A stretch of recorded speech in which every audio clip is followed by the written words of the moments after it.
This story began a long time ago with the rescue of a little boy. The boy ran away with his sister and asked her to wait for their parents. The girl continued to run, trying to calm him down, even though she was in tears herself, and said that their parents would definitely catch up with them. Hearing that their parents would catch up with them, the boy did not believe his sister. A huge tear rolled down from the inner corner of his eye, and he turned to the girl. He saw that his parents, like many others, were lying face down on the ground. He asked if their parents were asleep and, if so, offered to wake them up. Suddenly, there was an explosion behind them, and people with weapons were running nearby. They ran along with the other people, and the little boy cried, calling for his parents and sister. He couldn't calm down. The girl promised to come back for his parents later, asked him to hold on tight so he wouldn't fall, and continued running. Two men with guns were watching them from an ambush. They fired bullets that hit everything around them. The girl crouched down on the ground and held the little boy close to her. The boy was scared, so he kept calling for his sister. The girl asked him not to be afraid, saying that she was holding him and he just needed to close his eyes. Suddenly, a guy appeared in front of them and managed to neutralize the two men sitting in ambush. The girl and the boy continued to sit on the ground. After clearing the way, he put down his weapon and asked if they were okay and hadn't been hurt. He told them to run away quickly because it was dangerous there. But the children remained where they were, and suddenly something in the sky caught their attention, and that of their savior. They stared at it without looking away. They saw an airplane approaching them at tremendous speed. There was a red star painted on its tail and a huge red circle on its nose. The guy realized that the plane was going to attack and that they were in the line of fire. He rushed towards them, trying to save them, wanting to push them out of the way. The plane began firing at the ground. Explosions began to sound again. Fire flashed here and there, and spray of earth rose into the air and covered everyone. The boy found himself on the ground, sitting on all fours. He was barefoot and crying hard. He didn't know where his parents were, whether they would catch up with them, or what had happened to his sister. Suddenly, a crackling sound caught his attention. He turned his head and saw an iron helmet that had been cracked by the explosions, with several pieces even broken off. He looked around and saw his sister. He called out to her and she coughed. She was lying motionless on the ground not far from him, her arms spread out to the sides, silent. The boy realized that something was wrong with her. He began to shout loudly, calling her name. Tears sprang from his eyes again. He was in despair, but it was all in vain. He crawled over to her and began to shake her, shouting for her to wake up and get up, but the girl did not move or respond to him. She was injured. The plane turned around, circled, and approached them again. Suddenly, the girl raised her hand, stroked the boy's cheek, and wiped his tears. She asked him to go ahead and assured him that she would catch up with him, then coughed, but the boy cried out that she was lying and would not return, just like his mom and dad. The baby cried that they were all lying and asked his sister again to get up and go with him. Then he cried loudly, throwing his head back and shouting for help. Suddenly, a guy in uniform appeared in front of him. He seemed huge to the little boy. It was the guy who had pushed them away, only now he was without his helmet. He looked at the boy and said he couldn't even pretend that the child was dead because he was crying so loudly that he was practically drowning out the roar of the plane. The boy looked up at him hopefully with his huge gray eyes, from which tears continued to flow, and asked, "Are you a soldier, sir?" The guy looked down at the kid, told him to stop crying, and added that he could only save him. The child was still sitting on the ground in the rain, trying to wake his sister and watching the soldier intently. Meanwhile, the plane was approaching, flying so low and so close to them that, if you wanted to, you could see the pilot. The rain continued to fall. Looking closely at the boy, the soldier said in a serious tone that what was about to happen and what the boy would see would be their secret. He raised his left hand with several fingers pointing upward, and a glow appeared. He added that if the boy told anyone, no one would believe him. Then he concentrated, and suddenly, right before their eyes, individual raindrops began to gather into larger ones. They grew and grew until they were the size of peas. The boy stared at this man without looking away. He was still crying, but he had stopped shaking his sister and was watching what the man was doing with curiosity. He saw the soldier raise his hand, join 3 fingers together, and then a kind of glow appeared, followed by individual raindrops gathering into larger ones. Then the soldier moved his hand, directing the drops toward the plane flying toward them, and suddenly streams of water began to rise into the air. They began to attack the flying plane. The pilot tried to shoot back, but he himself had already been hit several times by water bullets, and smoke rose from these places. These drops were even able to break through the glass of the aircraft cockpit. The pilot tried to turn away from them, but in vain, and then he realized that these were bullets made of water droplets. Despite the fact that they were indeed made of water droplets, this did not affect their destructive power, and as a result, an explosion occurred in the air. The boy looked up at the sky, which suddenly changed color, becoming lighter, and sunlight began to shine through the holes made by the bullets. The guy suggested that the boy, who was still sitting next to his sister, let her go in peace. He took the girl by the hand. She was lying with her eyes closed but smiling. At that moment, a rainbow appeared in the sky, and the guy said that the rainbow would show her the way, that his sister and parents would get there safely, and that he shouldn't worry. Still sitting on the ground, the boy looked up at the guy with his huge gray eyes, the tears already dried, and asked if he was God. Hearing the boy's question, the guy thought about how to explain it more clearly. He didn't expect to cause such an association and said no.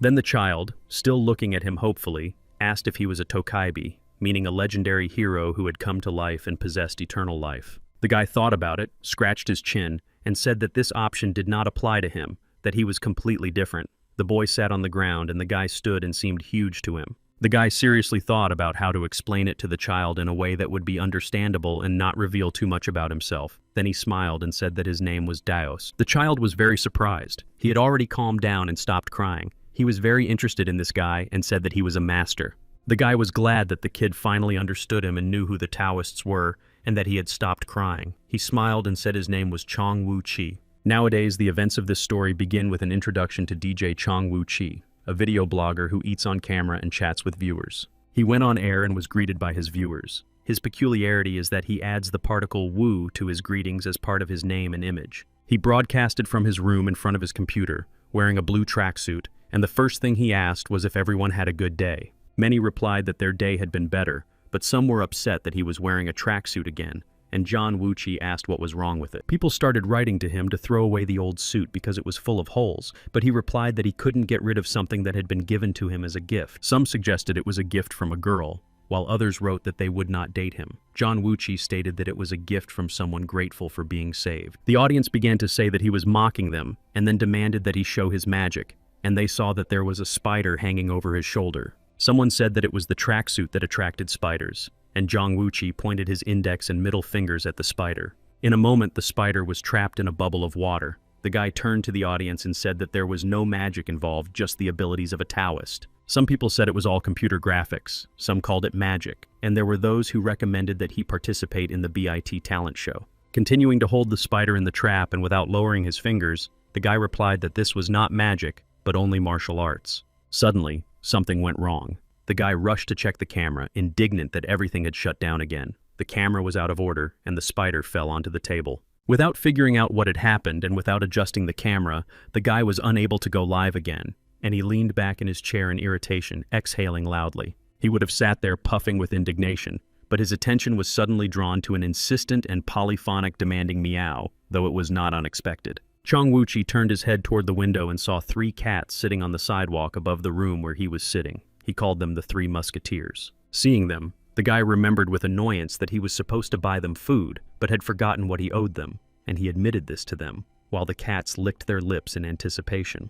He went out into the street, turned the corner, and seeing his friends, told them to wait a little while. He went to find something tasty for them. Since he didn't have anything suitable for them at home, he had to go to the store, so he went as he was, in his tracksuit and flip-flops. As he walked along calmly, minding his own business and thinking about what to buy for his wonderful musketeers, he was suddenly overtaken by a black foreign car. The rear window rolled down, and John Wuchi asked the guy sitting in the car why he had come to see them, but the guy asked him to get in the car, adding that he had something to talk about. Zhang Wuchi suggested they talk and said he knew why the other guy in the car had come, asking why he was still broadcasting. Zhang Wuchi leaned over and said that people liked the show. The guy replied that he shouldn't show his magic, but Zhang Wuchi objected, saying that otherwise he wouldn't get any likes. The guy in the car replied that he didn't understand the risks of revealing his abilities, and that if he needed money, he should just say so. Zhang Wuchi leaned toward the window and began picking his ear with his little finger. Droplets of water danced around him, which greatly annoyed the guy in the car. A moment later, Zhang Wuchi disappeared completely, leaving behind a circle of water droplets and a huge puddle near the foreign car, with no trace of him left. The guy in the car sighed, propping his head up with his hand, and said it was just a clone, and that it was strange that after living for hundreds of years, Zhang Wuchi still hadn't grown up. At that moment, the guy was in the store, already at the checkout with 3 cans of cat food and a sausage, the total cost of his purchase being 9 won. The guy at the register was putting his purchases into a bag and said that he recognized him and asked if he was DJ John Wuchi, as he had just watched his broadcast the other day.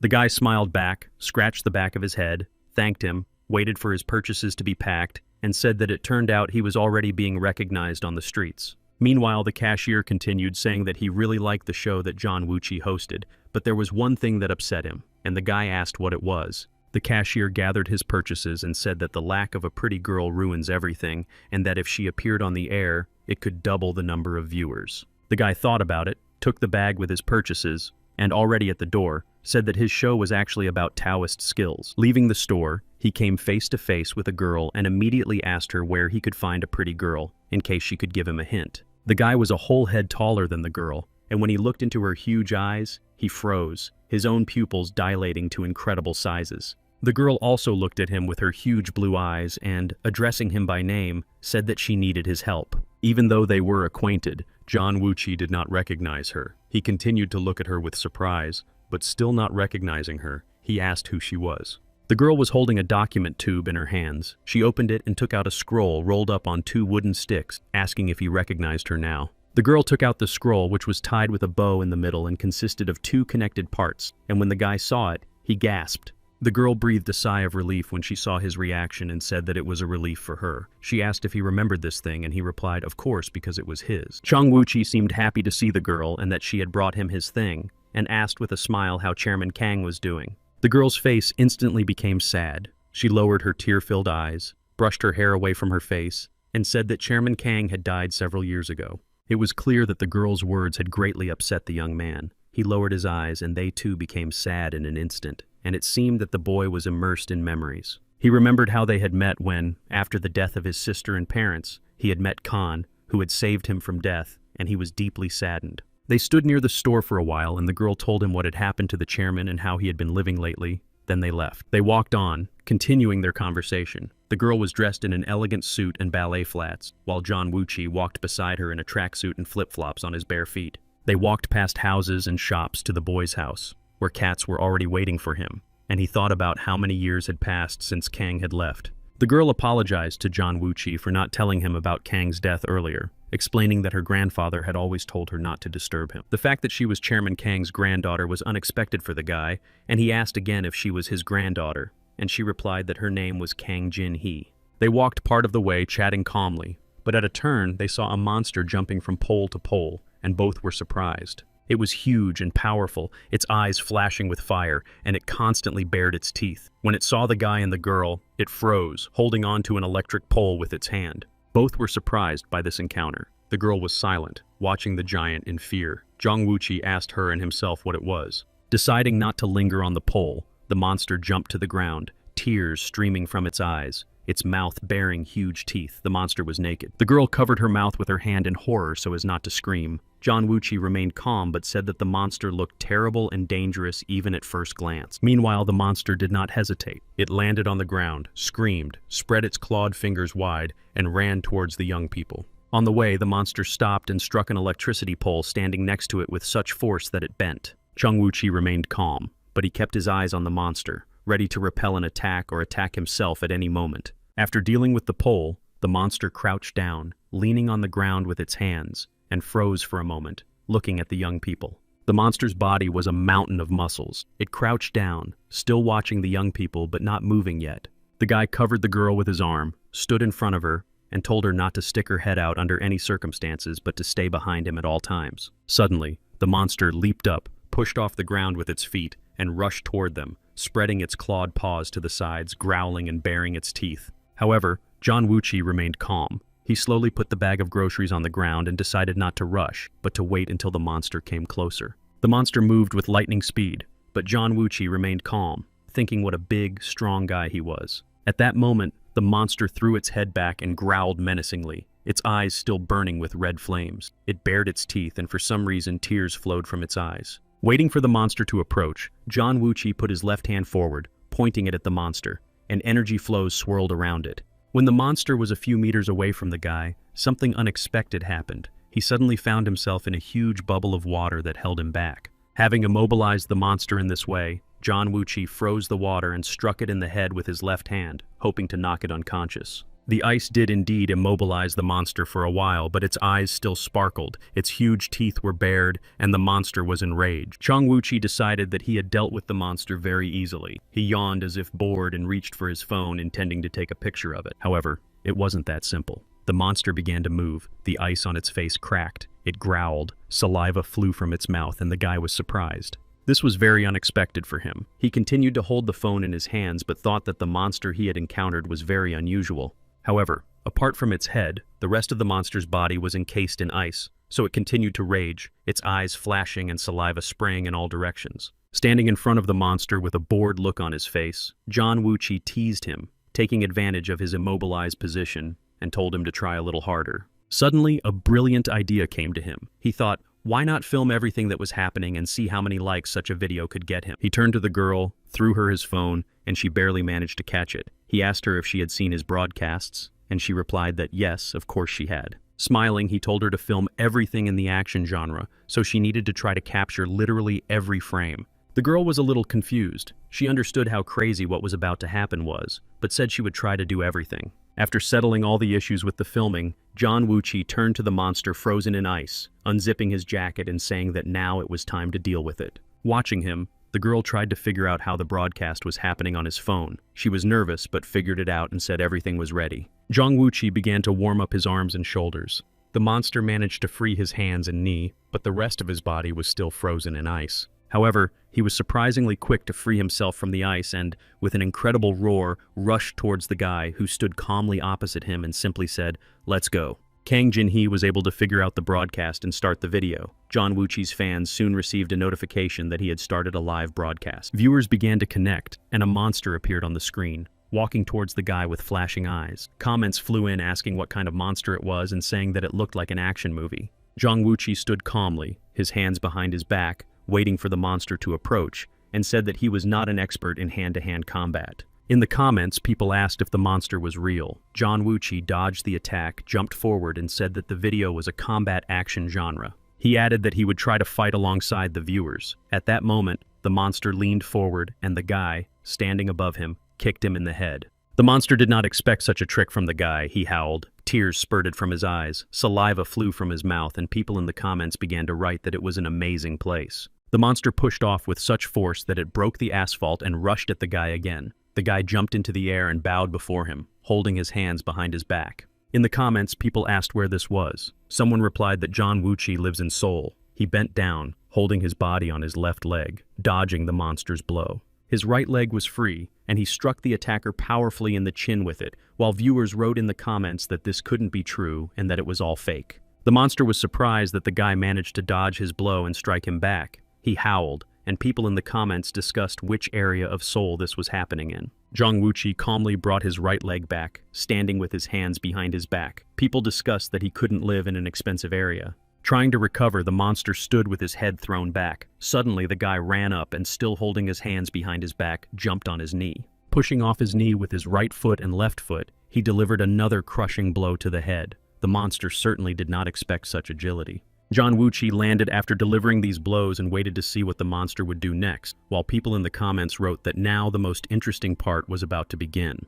Kang Jin-hee, who was filming the broadcast on her phone, snorted, and viewers immediately began writing in the comments that they thought they heard a woman's voice. The fight continued. The monster, coming to its senses, rushed at the guy, but he pushed off with his right foot and braced his left knee against the monster's right knee. His hands remained folded behind his back. Pushing off while kneeling, he flew into the air and ended up above the monster. The comments discussed the girl. Being on top and still holding his hands behind his back, Chong Wuchi kicked the monster, who fell from his height onto the asphalt, raising a cloud of dust. While the monster was struggling to get up from the ground, Chong Wuchi analyzed his condition and thought that he was in pain because he hadn't used his body in a long time. The monster was not ready to lose. Coming to its senses and gathering its strength, it rushed at the guy again with incredible speed, growling and trying to scare him. While the monster was running towards the guy, the spectators were writing questions, and suddenly they saw a kitten running after a butterfly and started writing that it was in danger. The appearance of the cat came as a complete surprise to the guy. Fearing for the kitten, he even unclenched his hands, although he had not done so throughout the entire fight.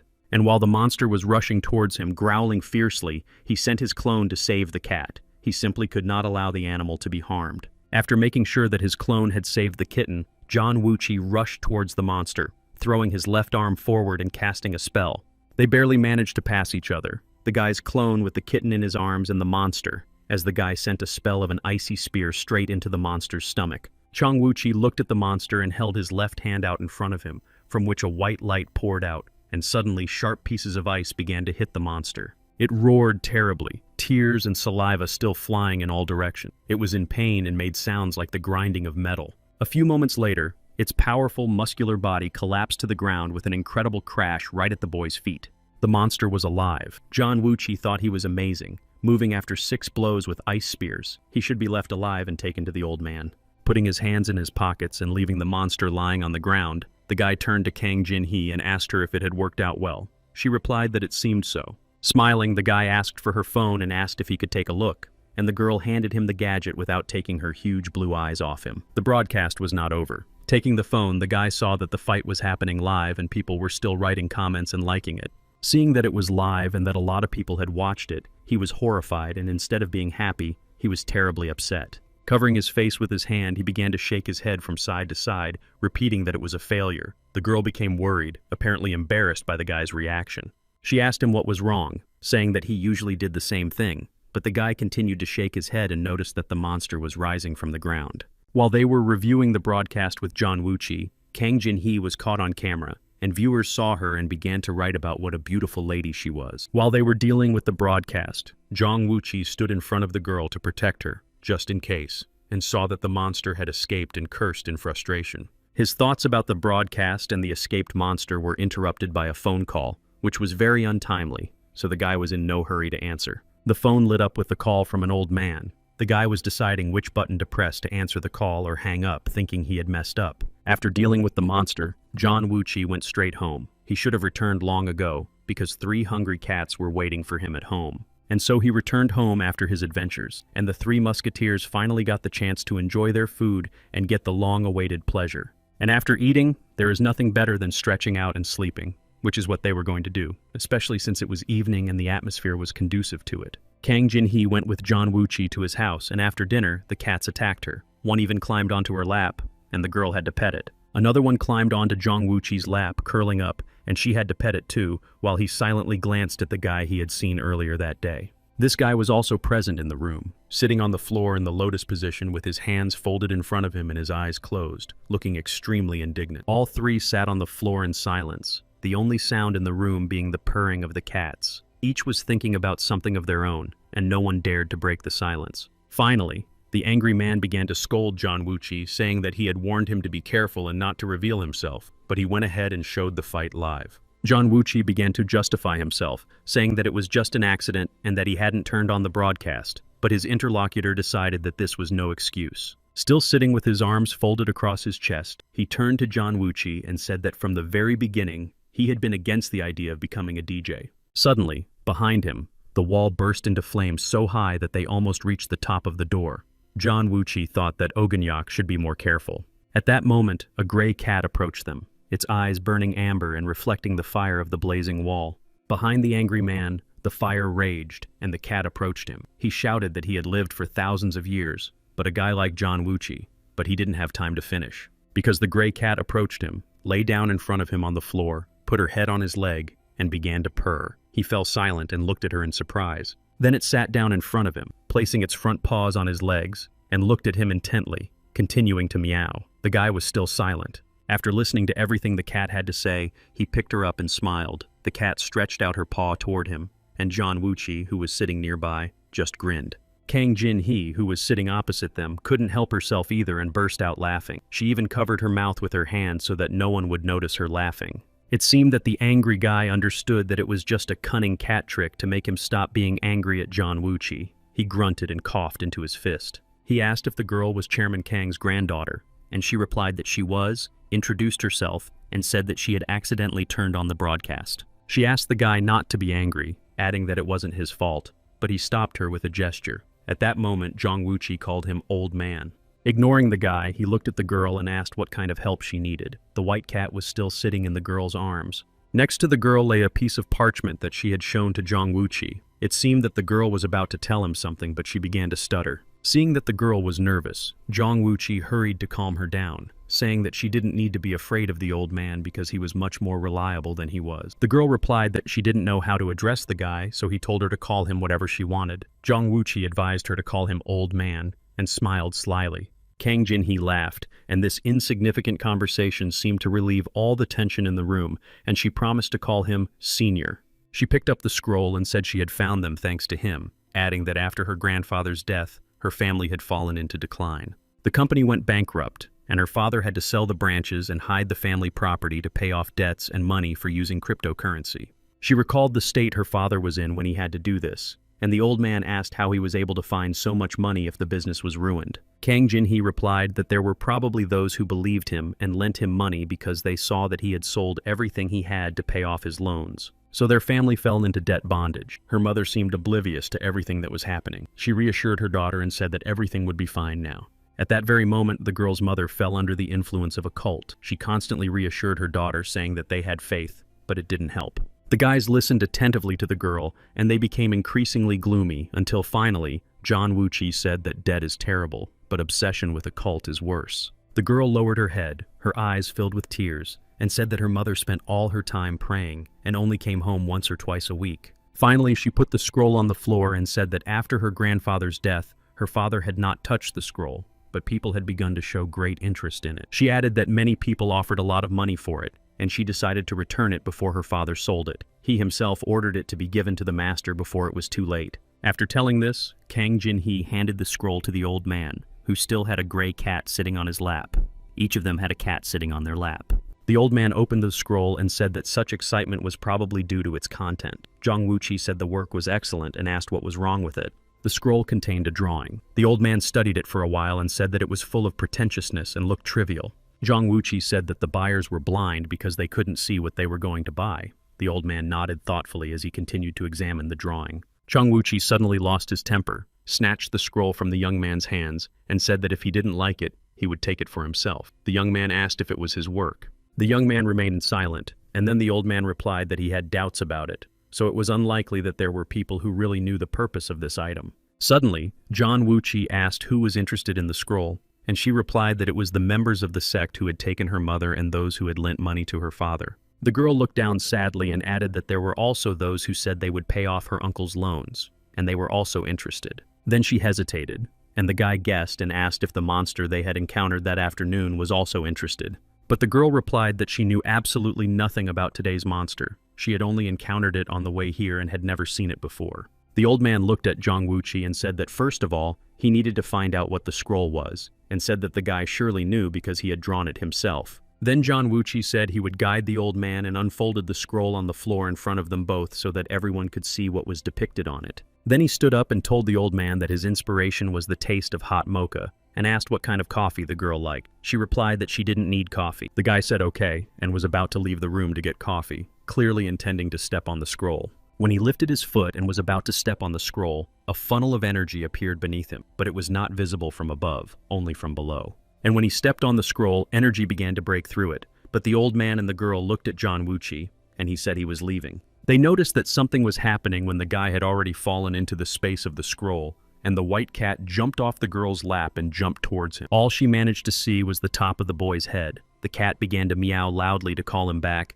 but everything returned to the way it was before, and the scroll became as it had been before. The girl rushed after the cat to the scroll, but it had already returned to its previous state, and she never understood what had happened. Meanwhile, the old man remained completely calm. The girl asked if it was some kind of interdimensional door, and he replied that it was possible. Although he appeared unperturbed on the outside, he also had many questions about what had happened, and he was trying to find answers. The girl was confused and discouraged. She shared that in one day she had seen more than she could have imagined in her entire life. The old man, sitting in the same unperturbed position with his arms folded across his chest, smiled and said that there were things he had not learned even in thousands of years. His answer shocked the girl no less than everything else that was happening. Looking at him with wide eyes, she asked again, "Thousands of years? Then how old is he?"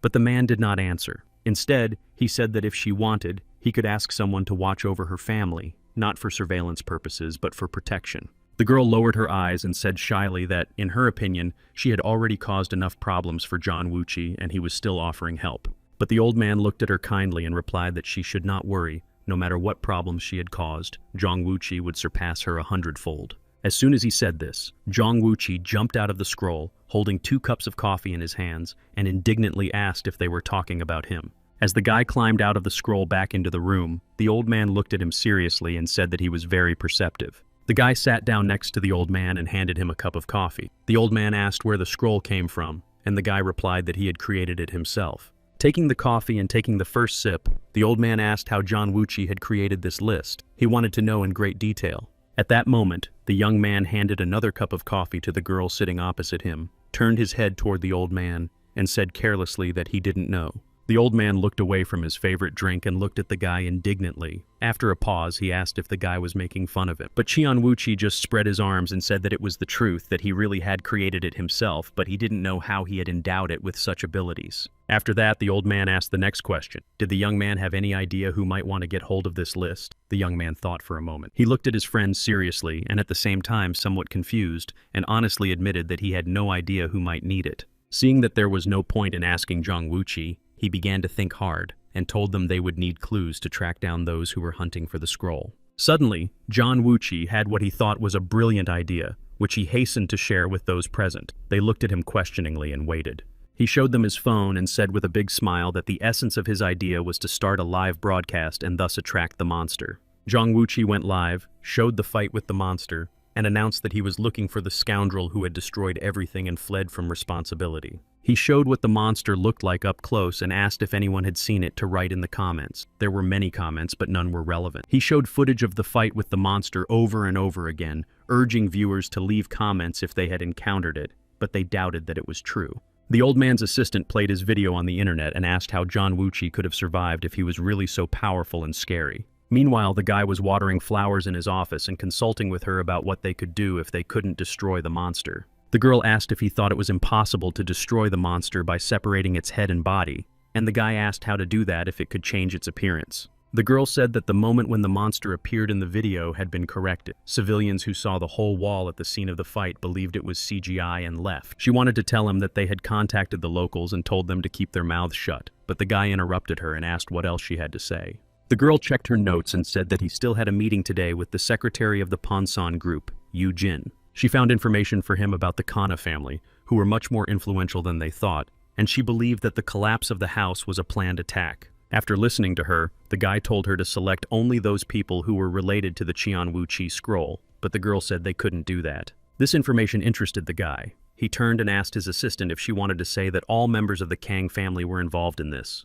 She replied that it would take 6 months for the Internal Investigation Department to obtain this information. Then she handed him a tablet and said it was a letter of approval. The guy asked if they had some thoughts about Zhang Wuqi. He began to read the letter, and the girl said that the Internal Affairs Department thought it might be related to what he had asked about earlier. After carefully reading and signing the letter of approval, the guy thought for a moment and then said that it looked bad, but it was still unclear. Returning the tablet with the letter to his assistant, the guy said that the first thing to do was to investigate the suspicious sect that Kang Jinhee's mother had joined. The guy thought about the girl's difficult fate and how she managed to get involved with Zhang Wuqi in the first place, then suddenly looked at his phone and was surprised. Staring intently at the phone screen for a long time, he studied the information he had received and then said in surprise that he had helped her at the scene of the operation. Meanwhile, Zhang Wuqi's broadcast yielded no results, but the guy didn't sit still. He searched for the monster around the city, moving from roof to roof. Barely managing to land, he jumped again, holding his hands behind his back and clasping them together, his back completely straight, masterfully maintaining his balance. He received a phone call, answered it while wearing headphones, and was informed that all civilians within a 2-kilometer radius had been evacuated. Jumping between buildings, he marveled at how this could have been organized in the middle of the day. He was told that the area would soon be resettled and that there were few residents. Then the guy asked if it was true that there were casualties among the visitors. They told him that it was true because the lower part of the body had been completely blown apart. The guy was almost back where he first met the monster, and he ended the conversation by adding, "It doesn't matter how well you can fight if you have a lot of enemies." He jumped off the roof of the building and landed on the power line pole where he had first seen the monster, his hands still behind his back. Standing on the pole and looking at the city spreading out below, the guy thought that there was something good for monsters in a crumbling city. He put his hand to his forehead, making a kind of visor to protect himself from the sun, and began to look more closely, trying to see the monster among the buildings. Still standing on top of the pole, He was able to focus his vision so as to filter out everything unnecessary and concentrate on what he was looking for. His efforts were crowned with success. After a few minutes, he realized that he had found what he was looking for, and the distance to his target was about 70 meters. But instead of one monster, he saw two, and thought that compared to them, the previous one looked like a gentleman, and noticed that the monsters were looking for something. He decided it was time to go down, so he took a step forward and jumped off the pole onto the ground, still keeping his balance and keeping his hands behind his back. He landed with incredible ease and grace, landing on his left foot and then carefully placing his right foot on the ground. After landing, he walked toward the monsters with a broad smile, completely calm and confident, telling himself that he needed to check what the monsters were looking for. The monsters did not seem to notice him and continued to explore the area, seemingly searching for something within the area where the young man had spotted them. Chang Wuqi approached them, wondering why the monsters weren't attacking him, since he was so close, and suddenly realized that they couldn't sense him. This realization made the guy think. The previous monster had sensed him immediately and rushed to attack, but another thought crossed his mind. Coming even closer to them, the guy saw that the monsters were in some kind of translucent sphere, which meant they could only move within it. He realized that they were surrounded by some kind of field, and it was because of this field that they couldn't see him, and it seemed that they were just moving around in one place, looking for something. This was unexpected for him, and he was surprised to note that even he could sense the field surrounding them only by concentrating hard. The next moment, the guy felt that he was not alone here and asked the person approaching him from behind if this field was his doing. A young man with light hair and a light-colored suit did indeed approach Chang Wuqi from behind, but he was in no hurry to answer the question. He waited until the guy turned to him and then asked if he was talking about the field. It was indeed his work. It blocked out sounds and vision. Having said all this, the guy decided it was time to greet Chang Wuqi. He smiled slightly and asked if they could have lunch together. However, Chang Wuqi stood silently, looking at the guy and not answering him. It was clear from his face that he was thinking and trying to understand something for himself.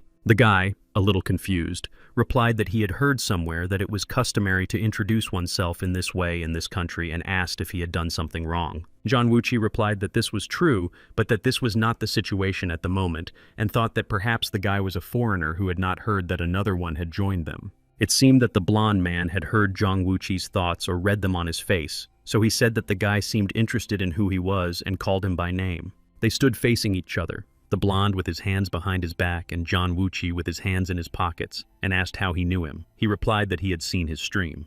The monsters were still in the transparent sphere, and the blonde man added that he was a fan of Chang Wuqi and wanted to see the guy deal with the monsters in person. Chang Wuqi asked in surprise what he meant, and the blonde man replied that he shouldn't worry, that he could get rid of them neatly from here. He touched the gold-plated watch on his wrist, pressed something on it, then winked at Chang Wuqi and added that one of the monsters was on him. Following the blonde man's actions, the guy turned to the monsters and noted to himself that the field holding the monsters was beginning to break down. The field began to crumble from the top of the dome, and it seemed that this contributed to the monsters beginning to sense Chang Wuqi's presence. They began to growl and bare their huge teeth, but the guy calmly turned his head and asked why they were staring at him and called them names. The sphere was almost destroyed, and the monsters were eager to attack the guy. They were already frantic, tears streaming from their eyes and saliva spraying in all directions. When the sphere collapsed, the monsters rushed forward, trying to outrun each other. Chang Wuqi stood calmly, reminding the blonde man of their agreement that he would take one.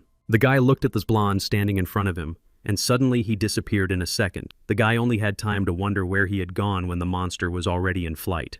And at the moment when the monster jumped on him, raising its huge paw to strike, the guy jumped up, keeping his hands in his pockets, thinking, "Oh well." The monster's huge paw crashed into the asphalt, which began to break into pieces and fly into the air. It was on one of these fragments that Chang Wuqi landed with his foot. Leaning on this piece, he reached out with his other foot and kicked the monster right in the head before it had time to recover from the previous blow. Chang Wuqi remained calm and unperturbed, only taking his hands out of his pockets to make his turn in the air more mobile and comfortable. After completing the turn, the guy slowly landed on the ground next to the monster that had collapsed on the ground. He was a mass of muscles, so he smashed the asphalt beneath him. While one monster was lying on the ground, another one had already managed to run up to Chang Wuqi. It was no less huge and also bared its teeth, growled, and spat. It had a long mane and long arms with claws, which it stretched out toward the guy, but he leaned back, keeping his balance, and avoided the blow. At the same time, the guy had time to think that this monster was quite fast, despite its enormous height and size, and he didn't like it at all.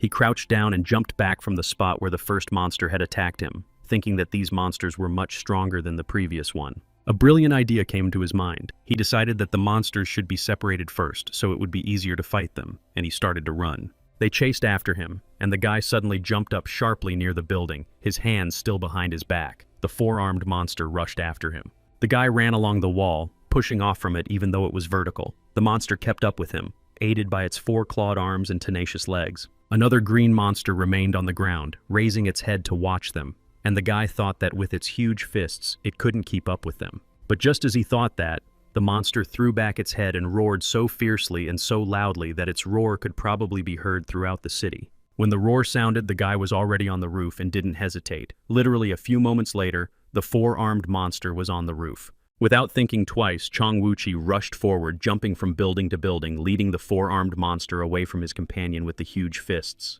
He had a slight advantage, having reached the roof first, so he jumped to the neighboring building, also staying ahead of the monster for a few seconds. However, the monster was not far behind. It tried not to lose sight of the boy, growling and waving its arms, trying to close the distance between them as quickly as possible. On one of the roofs, Chong Wuchi decided to jump down instead of running further, and the monster immediately rushed after him, clinging to the walls of the building with its huge claws. Its huge mane fluttered, its eyes burned with fire, tears flowed from its eyes, saliva splattered in all directions, its teeth were clenched tightly, and the monster growled angrily. Jumping down, Chong Wuchi flew backwards, and when he saw that the monster was jumping after him without hesitation, the guy raised his hands to cast a spell. Stretching out his right hand, he conjured an icy spear, and immediately small but sharp icy spears rushed at the monster from all sides. However, completely unexpectedly, the monster began to catch them with both hands, continuing to cling to the building and balcony ledges while catching the spears with the other two.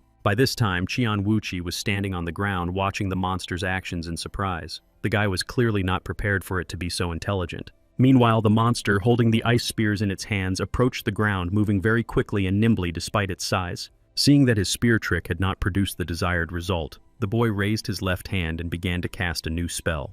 The ice spears disappeared, and drops of water began to materialize in the air, gathering from small drops into large ones and increasing in size. A glow appeared around the guy's left hand as he continued to hold it with his fingers spread apart. The drops became larger and larger, and they all grew in size. Then they froze and turned into pieces of ice. Chong Wuchi threw his right hand up and cast a spell to turn the ice into buckshot. Immediately they rushed upward in a powerful stream to neutralize the monster, but seeing what was happening, it pushed off from the building and jumped forward. Flying forward a little to avoid the hail of bullets that could harm it, the monster rushed down, spreading its arms and heading straight for the guy. This time, Chong Wuchi did not have time to react. The monster grabbed him by the head with one hand and squeezed tightly, causing the young man to lean back. But then something happened that the monster could not have expected. The guy's body suddenly dissolved under its hand, first into a body and then into water. When the monster landed on the ground, instead of the guy he had just safely grabbed, there was a huge puddle of water on the ground and the monster roared. He began to look around in search of his opponent, sniffing, hoping to detect him by smell, and even got down on all fours. He had no idea that Chong Wuchi was watching him from the roof of a neighboring building, his arms folded across his chest, thinking about how fast he was catching spears. The guy thought with disappointment that he would hardly be able to take this monster alive, and became even more upset thinking that he would have to apologize to the old man for this. Turning his head, he saw a blond man standing on the neighboring roof with his arms folded behind his back and asked if Chong Wuchi was having fun. Chong Wuchi decided that he was joking, so he grimaced in response and indignantly asked if the blond man was mocking him. The blond man scratched his ear thoughtfully and replied, asking if the guy was deliberately not using advanced techniques that could kill monsters. Then he suddenly thought about the question and said meaningfully, and then added that perhaps these techniques were the limit of his abilities. Chong Wuchi folded his arms across his chest and said indifferently that the reason was that he had simply been asked to capture the monsters alive if possible. Hearing this, the blonde asked why, to which the guy replied even more indifferently that he didn't know, perhaps to come up with countermeasures against the monsters. The blond man replied calmly that he had the impression that there was a special organization in their country for this purpose. Chong Wuchi asked him if it was the same in other countries, and the guy, still propping his chin with his left hand, replied that it all depended on the place. Then, squinting and cupping his chin with his fingers, he said calmly that Chong Wuchi should be more careful. Chong Wuchi stood with his arms folded across his chest, looking calm, when the four-armed monster reappeared in front of him, growling and ready to pounce on him. It swung its huge paws, and just as it was about to grab Chong Wuchi, the guy stood on the edge of the roof and jumped down. The monster had to turn around and rush after him. The guy seemed to be running up a vertical wall, and the monster crawled after him, clinging to the walls of the building. Then the monster pushed off the wall with all its might and made a huge leap, closing the distance between them and getting very close to the guy. It swung its huge hands at the guy again and was about to grab him, but the guy leaned back, bending his legs, and the monster was left empty-handed again. The monster flew past him. The guy took a few steps along the wall and ended up on the roof, and at that very moment, without wasting any time, began to cast a spell. The monster also ended up on the roof, but he was below the guy, who continued to wave his hands, energy swirling around them, and cast the spell. As a result of the spell, an icy spear was created, with which the guy wounded the monster. The monster fell onto the roof and the water beneath him froze, but the guy wasn't done yet. The monster lay on a pile of ice and tried to pull the icicle sticking out of his back with his hands, while the guy continued to create a new ice spear. Using all 4 hands and all his strength, the monster managed to break the ice spear he had fallen on, even though it was very thick. He had already begun to slowly get to his feet. Qian Wuqi stood with his right hand raised, and suddenly a hail of sharp ice spears rained down from above. But that wasn't all. Focusing and clenching his right hand into a fist, the guy cast an ice lightning spell, and everything around him sparkled. The monster did not have time to get to its feet. In addition to the ice spears flying from the sky, there was also a rain of lightning bolts flashing and darting back and forth. It seemed as if powerful streams of water mixed with ice spears were pouring from the sky, and as soon as they reached the surface of the roof, they began to freeze. Soon, the entire roof was covered with ice spears, and the water that fell from the sky also froze, taking the form of sharp ice spears. Then the stream of rain and ice spears stopped abruptly. The guy remained unharmed, standing on the edge of the roof watching as the monster became covered in ice. When it was all over, he silently looked at the place where the monster had been lying and thought that it seemed like it was time for him to go to heaven and be reborn. A few moments later, when the ice melted, John Wuqi saw that the monster had disappeared, leaving only a huge dark green puddle in its place. It smelled awful, so unpleasant and pungent that John Wuqi had to cover his nose with his hand to keep from feeling sick. At that moment, the blonde man who had been on the neighboring roof suddenly appeared next to the guy and asked if it was his first time smelling something like that, even grimacing. He grinned as he approached the guy and said that he himself already had quite a lot of experience with monsters and that this was a completely different area. Chong Wuqi, still covering his nose and mouth with his hand and trying not to breathe in the smell coming from the disgusting puddle, asked what this other area was. Instead of answering, the blonde guy started applauding him, saying that the spectacle was just what he needed, and added that not long ago, it had seemed like a real illusion to the guy. Chong Wuqi cheekily replied that the blonde guy said he was glad to meet him and that he had such skills, but the guy replied that he didn't want anything to do with him. The blonde man moved towards the guy and, either accidentally or on purpose, stepped into the puddle left by the monster. John Wuqi thought he would have to spend a fortune on dry cleaning. However, the blonde guy didn't even seem to notice that he was standing in a puddle of foul-smelling liquid. Instead, he held out his right hand to the guy, introducing himself. The blonde man was holding a business card in his hand, which he was now handing to the guy, and as he had promised, it stated who he was and what he did. Chong Wuqi took the business card in his hand and began to examine it. He read that it said, Merlin the Magician, Illusionist, and included a contact phone number. After reading the information on the card, the guy began to shake it in front of him, asking again if he was just an illusionist, that is, just a magician. To which Merlin calmly replied with a smile that this was indeed the case, and that he was very sorry that he had not had the opportunity to show the guy everything he was capable of. Chong Wuqi listened attentively to the blonde man, his hands in his pockets, thinking that he didn't like something about this guy, but he couldn't figure out what it was yet. Hearing Merlin's words that he had failed to show his abilities, he suggested that he deal with another monster. The magician turned around and asked him. They both looked down where a huge green monster with huge fists was waiting for them. He was eager to get revenge, including for his comrade.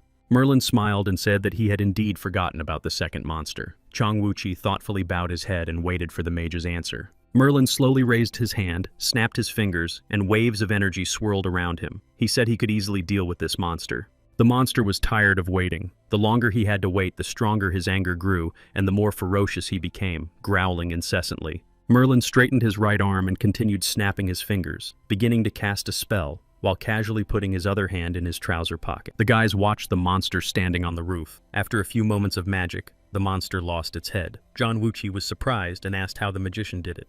Merlin replied that he couldn't say yet, and that it would be great if his abilities could be recognized instantly, just like John Wuqi's skills. Seeing the guy's confusion, Merlin said that instead, he would tell him something else and added that monsters were a failed experiment. Chang Wuchi asked if these failures meant that there were successes, and Merlin replied that he did not have such information, but he had seen something similar in another country. He seemed to return to those events and said that it happened in Ireland. In one day, a village where people peacefully raised sheep disappeared from the map. Hearing the unfamiliar name, the guy rolled it around on his tongue, tried to pronounce it, and then thoughtfully asked Merlin where it was located. Without waiting for an answer, he asked the next question that interested him much more. If the village had disappeared, how did the wizard himself survive? Touching his watch on his left hand, Merlin said that, as the boy had probably already noticed, he had the ability to hide his body. He added that he could do this for as long as necessary, and had done so even when the village collapsed and was buried underground. Hearing this, John Wuchi was outraged and replied that he should have told everyone the news, but the magician said that people would have thought he was crazy after that.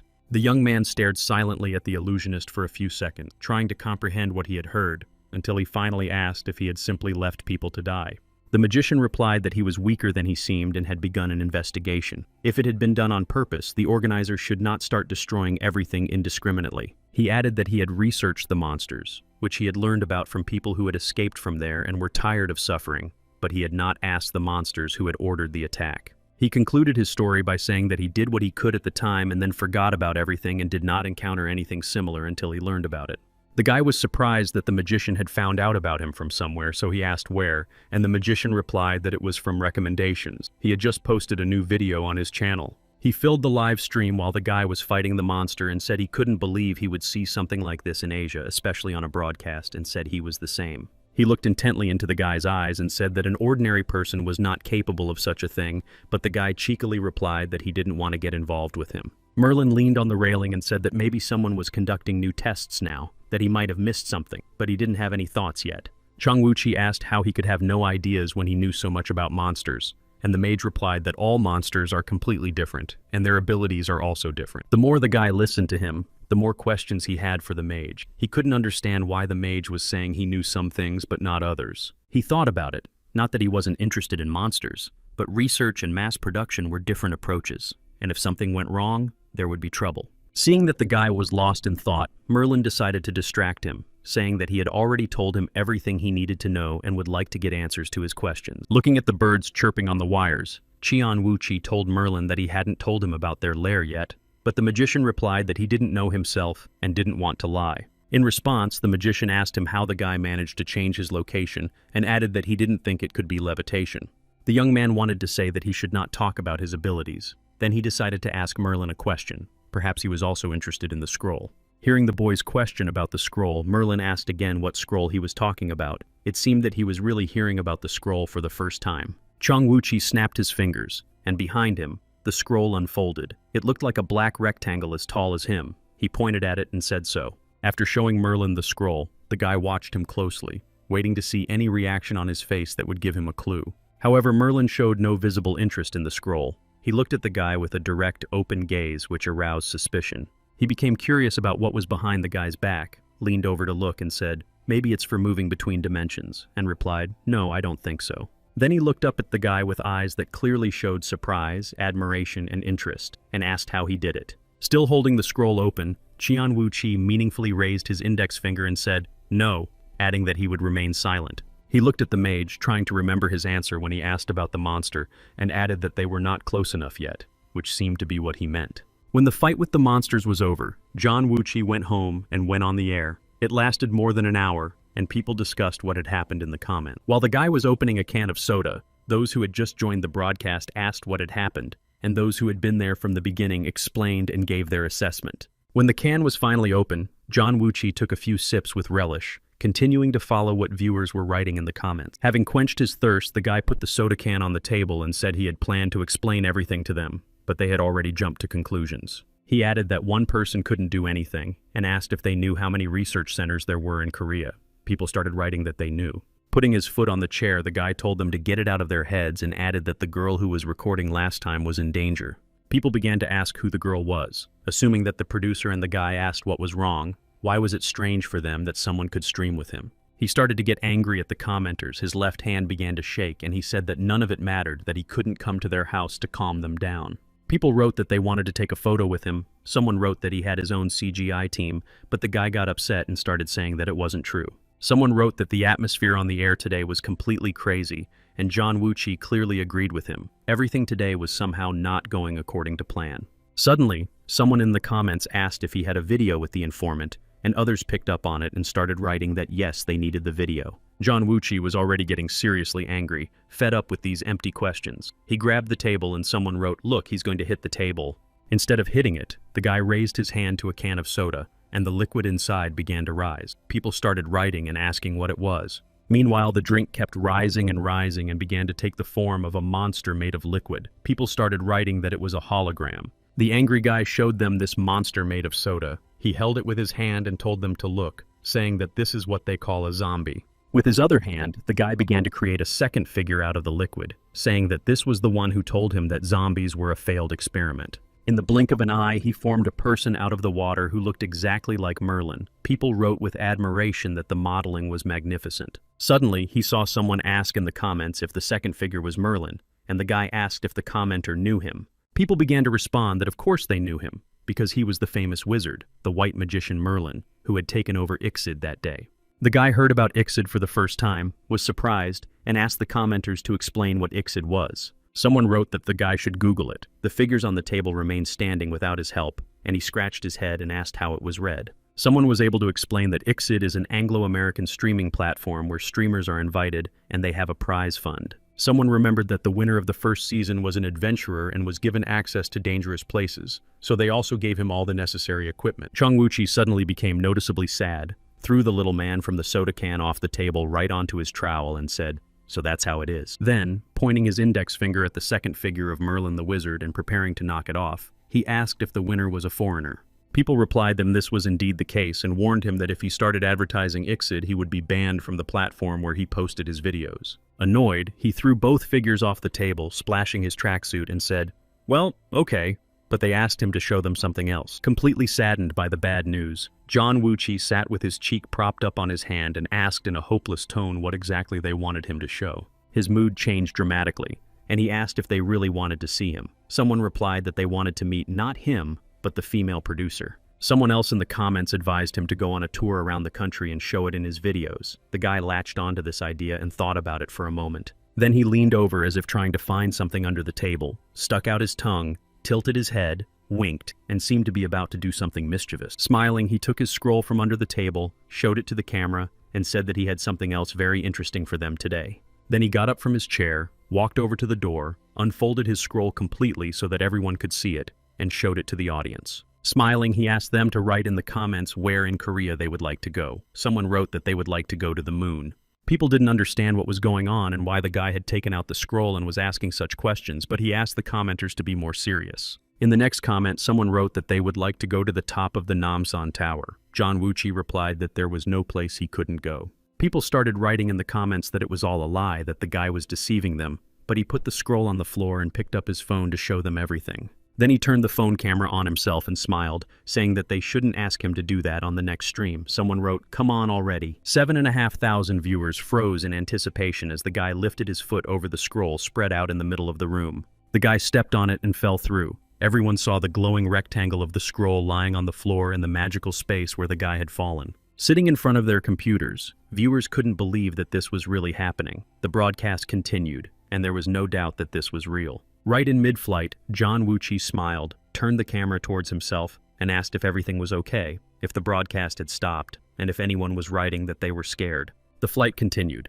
and the guy kept filming everything around him. He was still in the magical space and said they had to wait a little longer. A few minutes after he stepped on the scroll, he was about to land and happily said, "The top of the Namsan Tower," just as they wanted.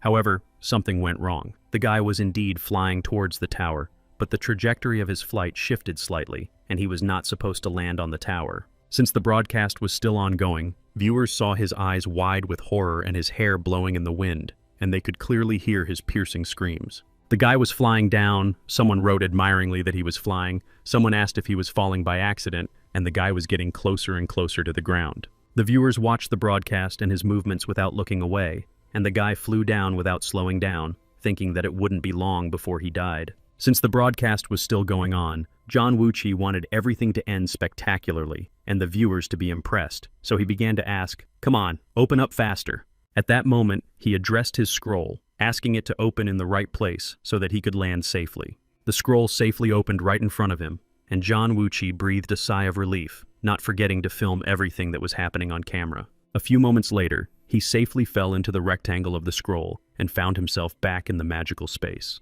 When he met Merlin and showed him the scroll, Merlin asked if it had accidentally come from there with Mr. Monster. The guy replied that it definitely hadn't, because he had made the scroll himself, which surprised the magician quite a bit. He asked if it was really him and how he had done it. Zhang Wuqi thought for a moment and replied that he himself did not know the answer to that question, as he had only managed to do it once in 500 years. Then Merlin told him that it was not some kind of unique ability, but an artifact, and that he might agree to sell it for a decent amount of money.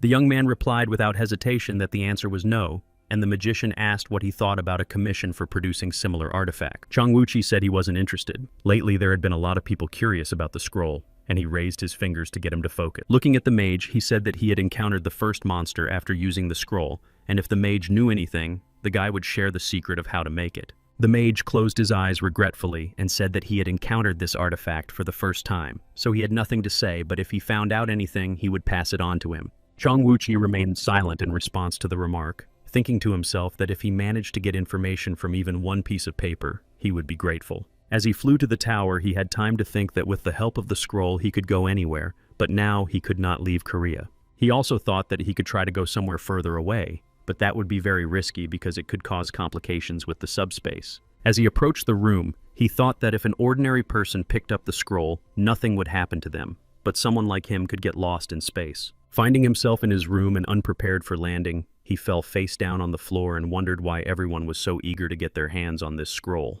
The next day, Kang Jin-hee dragged him outside. The guy walked reluctantly, looking miserable, whining the whole way that he didn't want to go anywhere. But the girl was adamant. She looked at him with a smile and said that the old man had said it was necessary, and the boy couldn't deny it, so they had to go. Zhang Wuqi was forced to admit that the old man had indeed told him to go. He looked at the girl and said that her outfit had given him strength. As they walked down the street, the men sitting in the cafe turned to look at the girl, but she was embarrassed by the boy's words and said he was flattering her. She really was very beautiful today, and even Zhang Wuqi couldn't help himself and said that it was very pleasant to have a bright young girl by his side. He was wearing a tracksuit and flip-flops and said he had called her to come with him, so there might not be enough salt today, the girl asked again, and he confirmed it. As they walked, the girl asked what the old man did for a living, and the guy replied that he was the chairman of the Ponzon Real Estate Corporation Group. Hearing this, the girl picked up her bag and suddenly exclaimed indignantly that if that was the case, she should have brought something else instead of a roll.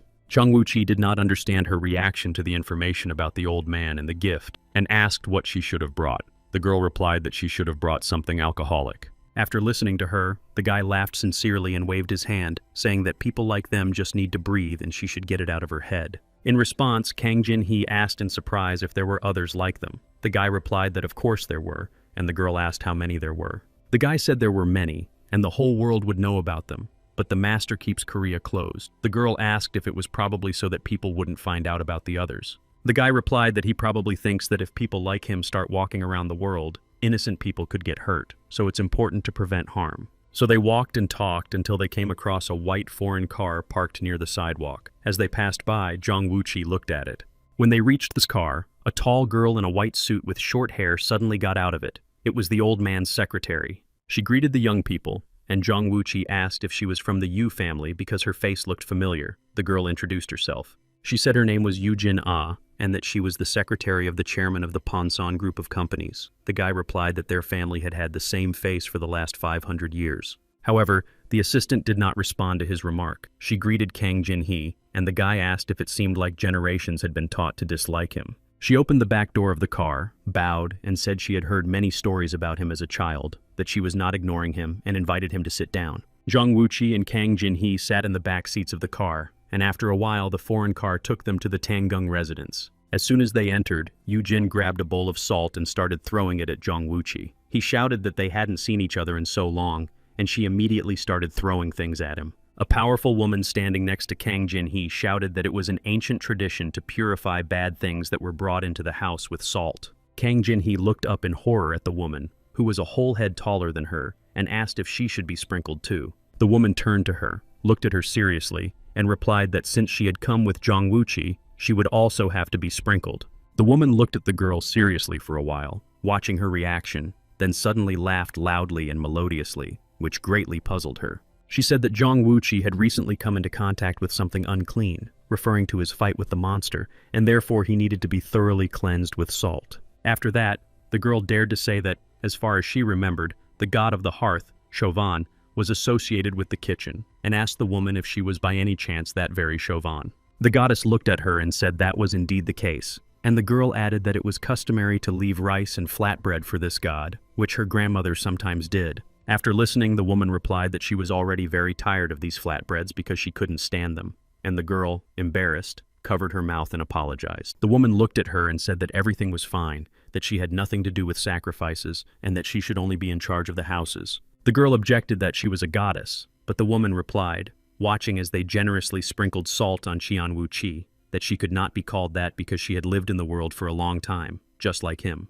The woman replied that it didn't matter because of her abilities. She had many different names, and she asked the girl's name. The girl replied that her name was Kang Jin Hee. After getting acquainted, the woman laughed sincerely and said she was sure the girl would like the boring Tangung more, as he was polite, unlike Qian Wuqi. The girl was surprised to hear this name, watching Qian Wuqi grimace as he was sprinkled with salt, and asked if the goddess had really said the name Tongun. The goddess replied that he was the master of the house and that she had come to see him, but she was acting as if she had heard the name for the first time. The girl replied that it was true, she was hearing the name for the first time. Their conversation was interrupted by Qian Wuqi, who said that it was unfortunate because the girl did not know the master's secret, and they even stopped sprinkling salt for a moment. The goddess was surprised. She folded her arms across her chest and asked why there was such secrecy and whether the master was planning to marry again. But then the Lord himself appeared. He had heard the conversation on the street as he was walking towards them and answered the goddess's question in the negative, saying that he was not going to marry.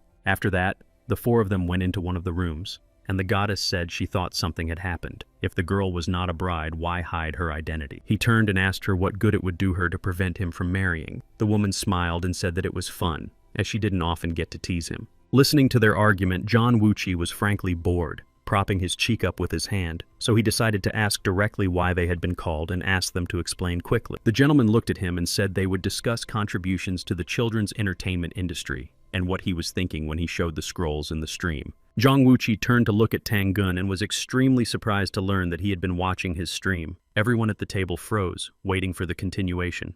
The guy looked at Tangun with admiration and asked, without taking his eyes off him, if he had really watched the entire 2-hour stream. He replied that it didn't matter at all, since the scrolls weren't a tool for attracting attention, and besides, the guy had shown everyone how to use them. After listening to him, Zhang Wuqi replied that he did it on purpose because he had an idea, and if you listen to him, he is truly evil incarnate. Then the guy added that they should wait and see what they could learn from the scroll, because the broadcasts were open to everyone and that's how they would find him. The man sat with his arms folded across his chest, looked at the guy, and asked if he understood the danger and was still acting irresponsibly. Zhang Wuqi smiled and said with a hint of arrogance that he had fought monsters, and if the gentleman wasn't bothered by it, he could handle even 3 of them alone. Then the goddess joined the conversation and asked who had told the young man that there were only 3 of them, and whether it was the informant he had told everyone about. The guy smiled and said that the informant hadn't said that and promised that if the monsters showed up, he would bring them here and the goddess could blast them with her fire. Suddenly, the previously calm goddess became enraged, her eyebrows knitted together, and she shouted, asking if they even realized where they were. Her eyes lit up, fire flared behind them. She laughed and asked Zhang Wuqi if he really intended to bring those filthy monsters into her house. The guy realized he had gone too far, immediately jumped up from his pillow, and began to calm the goddess down, asking her to be quiet because there were people present. However, the secretary seemed quite calm. She had clearly seen many such outbursts during her time at work, so she was not particularly impressed. The same could not be said for Kang Jin Hee. The girl was frightened when the goddess jumped up from her pillow and seemed ready to pounce on Zhang Wuqi. Since the goddess was burning with righteous anger, Zhang Wuqi decided to calm her down. He waved his hands several times, and a wall of water appeared behind him. Then the wave of fire and the wave of water met, and suddenly, without even raising his voice, the gentleman ordered them to stop and immediately remove both the fire and the water. The goddess turned her head and said that he knew the house would not burn down, but he replied that there were girls present, and if she touched them, there would be trouble. Zhang Wuqi decided to be the first to make peace. He stood up, raised his hands in a sign of humility, said he took his words back and asked the woman to calm down. The goddess calmed down, and immediately the fire went out. The woman folded her arms across her chest, looked indignantly at the guy, cursed him, and called him names. They stood facing each other, and Yujin explained to Kang Jin-hee that Chovan takes his home very seriously and that it is better not to joke about it. The goddess looked at the girl and said that she could not hurt innocent people and apologized if she had frightened her. The girl replied that everything was fine. Tangung asked if he was going to use the scroll on the streams, and the guy confirmed and offered to show a list of people who wanted to meet him. Chovan was not happy with this news. She exclaimed that it seemed this world was beyond saving, and that the guy had even managed to compile a list. Chang Wuchi decided that this was his moment of glory and said, "Didn't the goddess know that he was very popular, which is why he was able to bring a girl with him today?" After listening to him, Tangun said that since they had brought it up, if possible, Kang Jin-hee should not walk alone for a while. Looking at the girl, he said she would need to contact Gina and they would assign people to her. After a pause, he added, "At least this fool, just in case." The girl looked up at him with her huge blue eyes and asked if not going alone meant that she couldn't even go to the store by herself. In response, she heard that she shouldn't go anywhere alone. The girl looked at him questioningly. Zhang Wuqi asked what was wrong, why he was being so strict with her. Gina explained that, apart from the monsters that had been appearing here and there lately, the master had lost contact with everyone he was looking after. Zhang Wuqi suggested that people were traveling and that he wasn't going to die just because he was dealing with monsters. Gina replied that there were 20 people. The guy didn't expect to hear that number, and the girl confirmed that 20 people were missing and that they were just like Zhang Wuqi. The guy replied that the situation seemed strange and asked how it was connected to Kang Jin-hee, and they both turned to Jin. Now everyone turned to Gina, and the girl lowered her eyes and said that they were linking these disappearances to the Kachong sect. Then she added, looking at Kang Jin-hee, that there was a possibility that Kang Jin-hee's mother was involved with the cult she was obsessed with. The girl felt uncomfortable sharing all these details in front of Kang Jin-hee, so she apologized at the end of her speech. The goddess was just as surprised as Zhang Wuqi and Kang Jin-hee, and the guy thoughtfully said that something strange had been happening in this world lately. Meanwhile, Gina put a map of Korea on the table and said that after the investigation began, they had absolutely no leads for a whole year. The girl continued, about half of those people had disappeared, and their internal investigation department had found many points of intersection between cultists and incidents. Tangun replied that an investigation was necessary, apologized for not being able to say more, but warned of the dangers and asked them to stick together. Then he raised his head, looked intently at Kang Jin-hee, and asked the girl if her mother had returned home. The girl's face darkened, and she said that her mother sometimes returned and was angry when she found out that the scroll had been returned to Zhang Wuqi, saying she would pray harder. After hearing all this, Siobhan said that now that the scroll had been shown on the stream, the girl was in the greatest danger. They all remembered the moment when, during the stream, Zhang Wuqi unfolded the scroll and asked viewers to choose where he should go. The goddess added that even if the scroll was not in his possession, his enemies would still think there was a way to get close to Zhang Wuqi. Gina said to Kang Jin-hee that they would definitely assign people to her parents for their safety, and the girl whispered her thanks. But suddenly, the girl turned to look at Gina and asked if the missing people had the same unusual abilities as Zhang Wuqi. After listening to the girl's question, Gina closed her eyes and replied that yes, all the missing people were beyond the laws of their world. In response, Zhang Wuqi smiled broadly and narrowed his eyes, asking if he was the same, and without waiting for the others to answer, he answered himself, only a little. Gina added that, like Zhang Wuqi, these people do not stay in one place. They wander around, and when their appearance does not change, it is easy to become suspicious. She added that at first glance there was nothing unusual about the disappearances, but in such a short period of only 2 years, dozens of people had disappeared, which had never happened before. Hearing this news, Zhang Wuqi said that now he understood why he had been called so often lately, and Gina confirmed this. The guy was still impressed by the number of missing people and said that if they had told him everything at once, he would have understood everything. Tangun objected that the guy was not the type to just listen, and if it weren't for the girl, he would have wandered around and then disappeared without a trace. Zhang Wuqi also objected in response, asking why he had dismissed the idea that he would definitely disappear. The gentleman spoke as if he did not know his abilities. The gentleman looked at him, his eyes full of sadness, and said he was sure those 20 people disappeared because they were worse than the guy. These words flattered the young man, but he was surprised once again that day and decided to ask the gentleman who exactly had disappeared. Tangun replied that among the 20 others who had gone missing, he could name Che Udo, and the image of the man immediately appeared before the young man's eyes. The guy was surprised again and said that they had once drunk together and that he was the one who had gathered an army of partisans after the Japanese invasion. Tangun was indignant that the young man considered him a friend, but did not know that he was missing. Zhang Wuqi replied that meeting and drinking together was called drinking buddies. Looking at the map, the guy asked if he worked for the Lord, and he replied that until recently he was the leader of a special task force under his command. Zhang Wuqi, as if plunging into memories, replied that Che Wudo was quite strong, and even though he was weaker than him, he was a real strong man. Since Kang Jinhee had no idea who they were talking about, she decided that the internet would help her and quickly began searching for information about this Che Wudu. The internet revealed that he was an outstanding commander of the volunteer army during the Imjin War, and Jin confirmed that it was indeed him.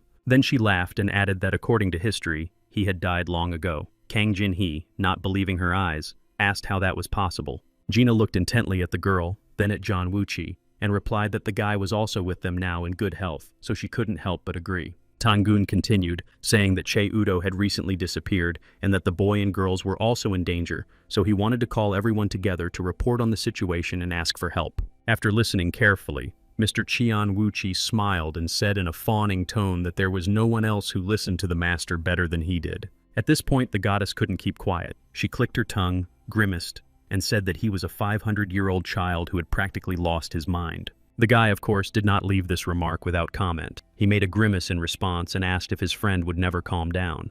The woman immediately went into battle mode, her eyes lit up, and fire flared behind her back. She replied that if the boy continued to bother her, she would roast him. Watching their latest spat, Tangung said that if Qian Wuqi was so obedient, he had something to tell him and ordered the boy to follow him. Unexpectedly, the boy suddenly became frightened. He turned around and asked him to follow him. It was one thing to argue with a goddess, but it was another to go with Tangun. However, the master did not listen, gave the order himself, went first, and immediately raised his index finger, signaling him to follow. Zhang Wuqi did not test his patience and followed him, and for some time they walked along the estate on a path paved with huge stone slabs. The young man couldn't walk in silence for long, so he turned his head toward the master and said that he was frightening him, and should quickly tell him what he wanted to say to him alone. Tangun looked at him for a long time and said that he needed to know how much of what the young man was saying on the streams was true, but the young man asked him what he meant. The gentleman continued, saying that he was asking the young man about his informant, since he himself had told everyone that a foreign magician had approached him.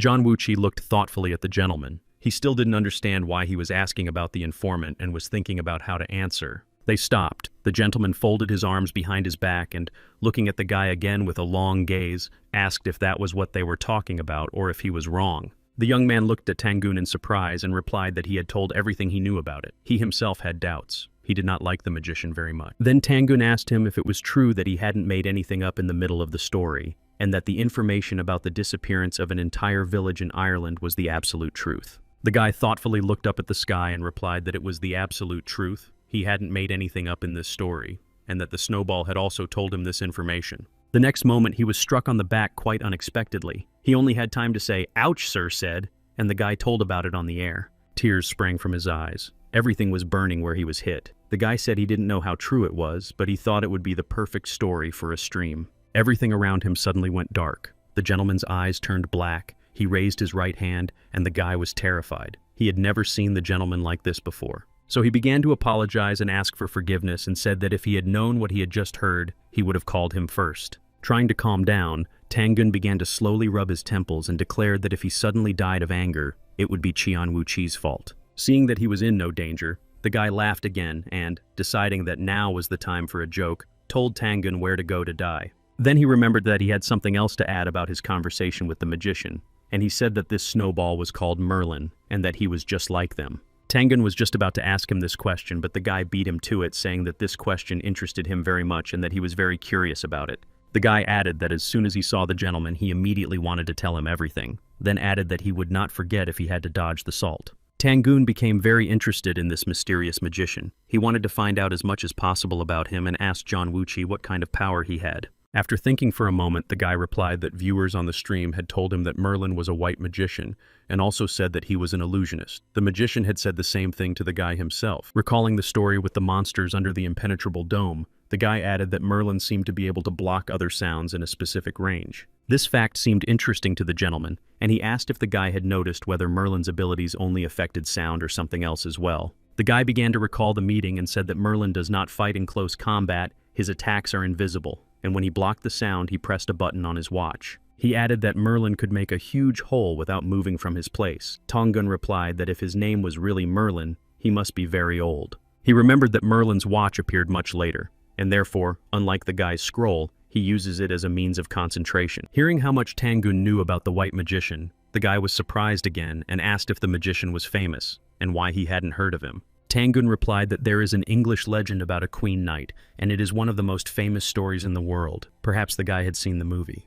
At that moment, John Wuchi lowered his head in annoyance and said that foreign films with subtitles irritated him, and that he was far from being a fan of watching them. Tangun replied that there was also a magician named Merlin in that legend, and it was quite possible that the person who had just contacted the guy was just good at trickery. With these words, the guy handed him a business card with the magician's contact information on it and added that what the magician did was not a trick, but real. Carefully examining the business card with its sparse information, Tangun asked if the magician's actions were similar to the art of Taoist Chong Wu Chi, to which he replied yes. Waving the business card in front of the guy, the gentleman replied that Chong Wu Chi possessed a unique and amazing ability to be a thorn in one place. He read the information on the business card again and said that the phone number might be British. He wondered if it worked and if the guy had tried to call. The young man rubbed his chin thoughtfully and said he hadn't tried to call, so he didn't know if the phone number worked or not, and Tangun asked if the magician had called him. The guy remembered that the magician had promised to call him when he found out something about the monsters and the scroll,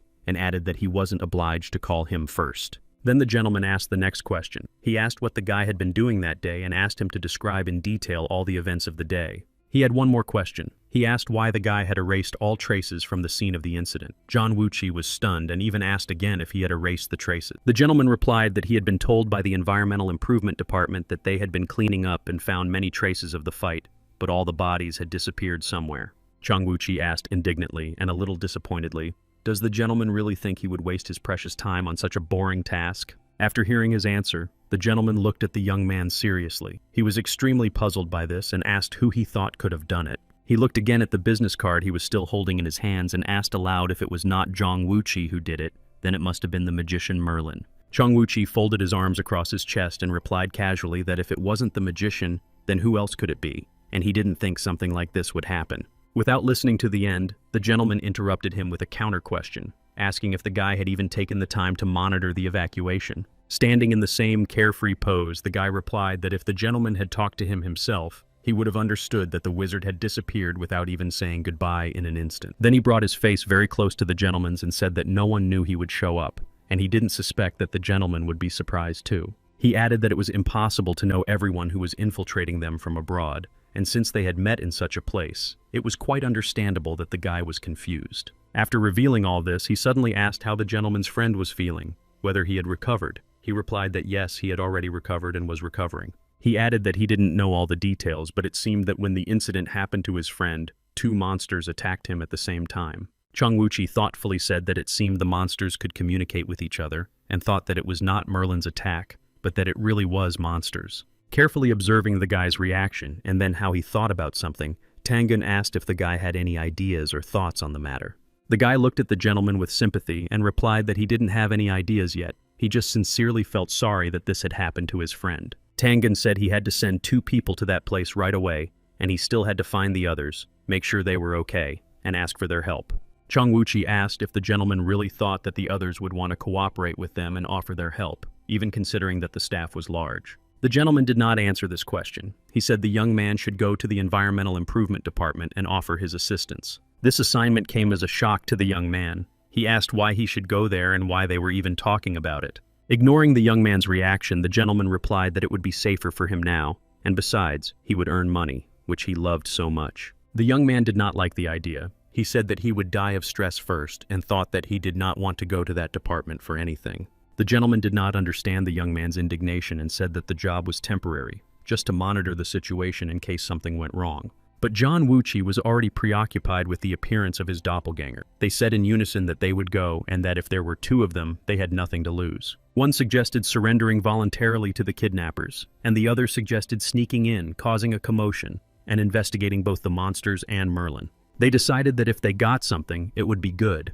The gentleman couldn't take it anymore and shouted, and it went in one ear and out the other, and he asked what he was talking about. Returning home after visiting Tangung, John Wuchi immediately went to check his email, and not in vain, as something interesting was waiting for him there. Among the large number of letters from subscribers, one caught his attention. The subscriber wrote that he worked in intensive care and that the letter should be read immediately. Seeing the subject line, the guy became agitated and thought that a letter from a subscriber working in intensive care meant that he had a bad feeling about it. He opened the letter. The man wrote about 2 cases he couldn't explain, cases of patients being saved with wounds that looked like they had been inflicted by wild animals. He also wrote that when these patients regained consciousness in the hospital, they seriously claimed that they had seen a monster and had evidence to prove it. As proof, the subscriber attached a photo to the letter that one of the victims had managed to take, and someone in it really did look like a monster. Chong Wuchi thought that the victims had told everything, pressed reply to thank the subscriber for the information, and called Eugene himself.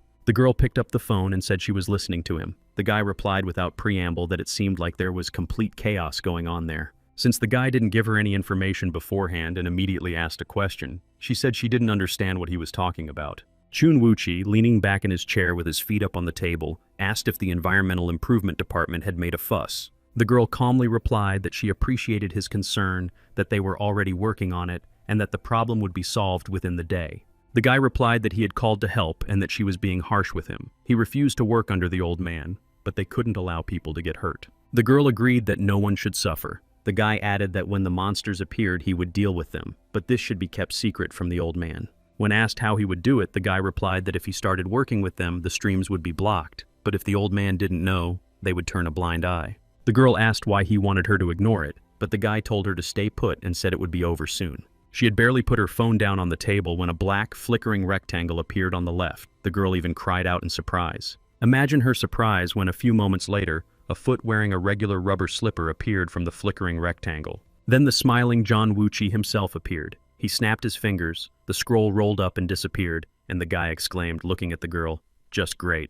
However, she did not share his enthusiasm and began to scold him, saying it was disgusting how he could invade another person's personal space like that. The guy asked what personal space she was talking about if the leader's secretaries had been using the office for generations. The girl asked how he knew that. Chong Wuchi looked at her with the same smile, his mischievous eyes sparkling. He said he couldn't help but know, as he was the smartest of the old man's protégés. Eugene didn't appreciate his humor and grimaced, but the guy continued, saying that it was the first time he had seen someone so young as her in a leadership position. Now it was her turn to smile. She said that it was absolutely impossible to keep anything secret from the master, just as it was impossible to turn a blind eye to his streams. Zhang Wuqi stood next to the girl and said that no one believed his streams were real anyway, but they were very entertaining.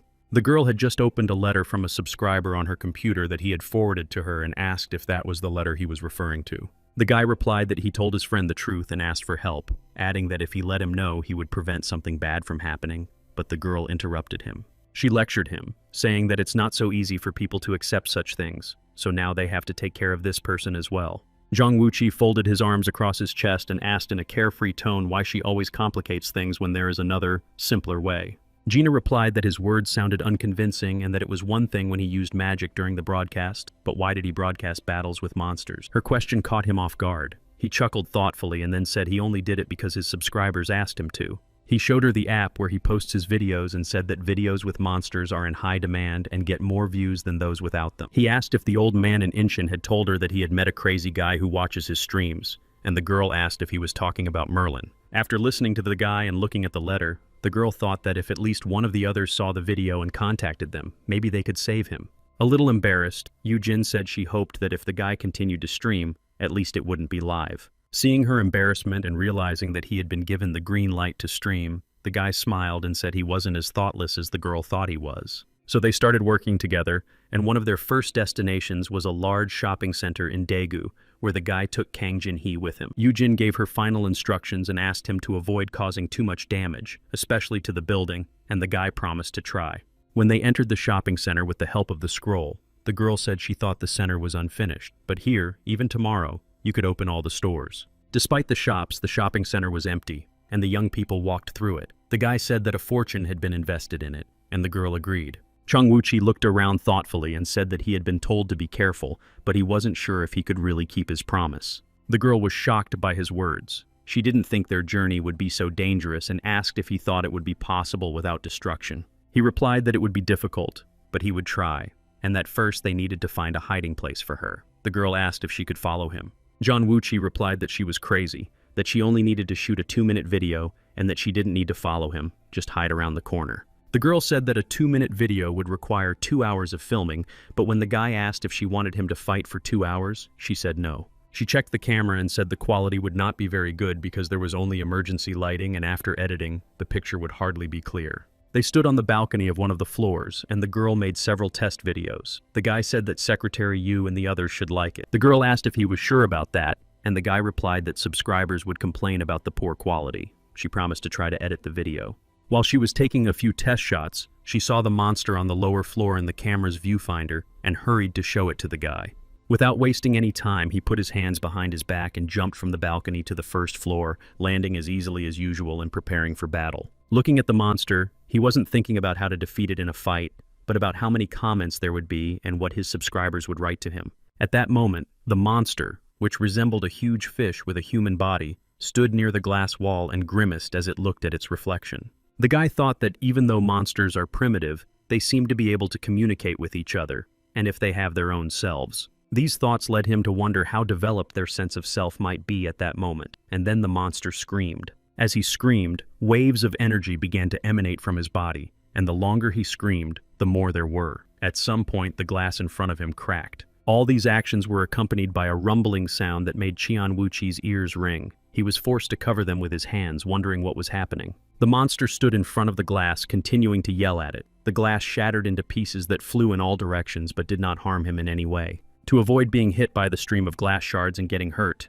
the guy hid behind a column and thought that the monster seemed to be having some kind of seizure. The column behind which the guy was standing also took a hit. It tilted slightly, and the guy thought that he couldn't just stand there and watch. Taking a few steps, he came out from behind the column and began to cast a spell, causing a piercing stream of water to swirl around him. As he cast the spell, he closed his eyes, imagining powerful streams of water swirling around his body, and thought it was extremely ridiculous, but the audience loved it. He remembered that on one of his streams, people had written to him that it would be cool to give his spells original names and promised that the reaction would be great. And now, as he created the spell, the guy thought with surprise and admiration that when an ability has a name, it turns out to be much easier to control. When the monster turned to him, Qian Wuqi was ready. He put his right hand forward and directed a piercing stream of water at it. However, the guy was disappointed. He hit the monster on the right side, but noted with regret that it remained intact and unharmed, not even wounded. In response, the monster got down on all fours, threw its head back, and began to scream so desperately that the sound could be seen in the form of waves. The sound was disgusting. John Wuqi had to cover his ears with his hands, and he thought they would fall off. He would rather have fought 100 times with his fists. Covering one ear with one hand, he put the other forward and commanded the spell, Spinning Piercing Stream, then replaced it with a spear. Getting up from all fours and continuing to roar, the monster rushed towards the boy. The sound was disgusting. The monster was huge, only a few steps away. Cheng Wuqi held a long, icy spear in front of him and thought, "It's good that the monster is so huge because as soon as it touches him, the spear will strike it." In a matter of seconds, the monster reached the guy, and the spear was pressed against his stomach, but nothing else happened. The guy did not understand what was going on. The spear did not harm the monster at all, but as it advanced, it was able to reach out with its enormous foot and strike the young man. The monster was twice as tall as the guy, and the blow landed on the upper part of his body. Everything began to sway before the guy's eyes, and then the monster disappeared. Kang Jin-hee, who was filming everything with her camera, was seriously frightened. She was about to rush to the guy's aid, despite the possible danger. But then, completely unexpectedly, he approached her himself. The girl looked at him in surprise, and the guy offered to take her outside. Then she realized that it wasn't Zhang Wuqi himself, breathed a sigh of relief, smiled, and said that she didn't need to go outside, that she was fine. The guy explained that he couldn't use the scroll to take her outside because it was only a copy. However, he could take her outside to the old man and the others, where she would be completely safe and could wait until everything was over. But the girl, looking through the photos she had already taken on her camera, said that she didn't want to leave, which greatly surprised John Wuqi. He asked her why and added that she shouldn't stay here if they stop filming now. He has no complaints, so she shouldn't be stubborn. He also added that the video they had was enough, that monsters could reappear at any moment, and that they would finish filming sometime later. After listening to him carefully without taking her eyes off the camera, the girl suddenly shouted irritably for him to stop making her feel useless. Chong Wuchi realized that insisting was completely useless, and suddenly they heard the growl and loud cry of the same monster from the lower floor of the shopping center. The girl rushed to set up the camera and prepare to shoot, while the guy helplessly ran his hand through his hair and said that someday she would drive him crazy. Imagine their surprise when a chain of huge ice rocks suddenly appeared in front of them. They both screamed, but the girl continued filming. They were standing on one of the upper floors and saw that the first floor was filled with ice rocks growing upward. The guy asked what it was. Chong Wuchi looked down at the first floor. The entire space of the first floor was covered in ice. He didn't even know what to say at first, but then he saw something. He saw his double climbing the ice mountain. He was still at the bottom but moving confidently. The guy shouted, asking what had happened. Using his power, the doppelganger flew into the air and rose at the speed of light, suddenly jumping out in front of the balcony, which even scared Chong Wuchi. Jumping onto the railing, the doppelganger asked if the guy should be more careful, as they almost collided, and Chong Wuchi asked if it was his doing. The guy asked where the ice in the mall came from, and the doppelganger replied that his attacks weren't working for some reason, so he had to improvise. Shaking himself off, the doppelganger said that today's monster was covered with some strange scales that he couldn't break through for some reason. Chong Wuchi was very surprised and asked how that could be. The doppelganger replied that he didn't know and had no idea what his body was made of. Looking at the monster below, the guy asked what the doppelganger had done to it. He replied that he had frozen it, and that was the most he could do in this situation. However, the power of his freeze did not last long, and soon the monster began to scream again, even covered with a crust of ice, and the ice slowly began to crack. Hearing what was happening below, the doppelganger added that in any case he was just trying to buy them some time, at least a little time. The monster continued its wild roar, and the cracks in the ice became deeper and deeper, covering more and more of the surface of the ice mountains that bound it. Chong Wuchi offered to take the girl to a safe place, realizing that it was difficult to ensure her safety in these conditions, and she looked at him in surprise. Without even listening to her refusal, he picked her up, threw her over his shoulder, and said that when the monster started moving, she could get hurt. Holding the girl on his shoulder, he jumped up and flew away. He had a plan to ensure her safety and leave the shopping center building through the roof. He climbed with her to the dome of the shopping center, hoping to get her out onto the street from there, and then he wanted to go back and deal with the monster. The girl was lying on his shoulder, upside down, so she didn't waste any time and took advantage of the moment to film everything that was happening below. They climbed higher and higher, and the girl continued to film. Meanwhile, Chong Wuchi recited a spell, wanting to use the rotation of a piercing spear. Before finishing the spell, he fell silent and looked back down. Their actions resembled an escape from the battlefield, and the guy said it was an incredible shame.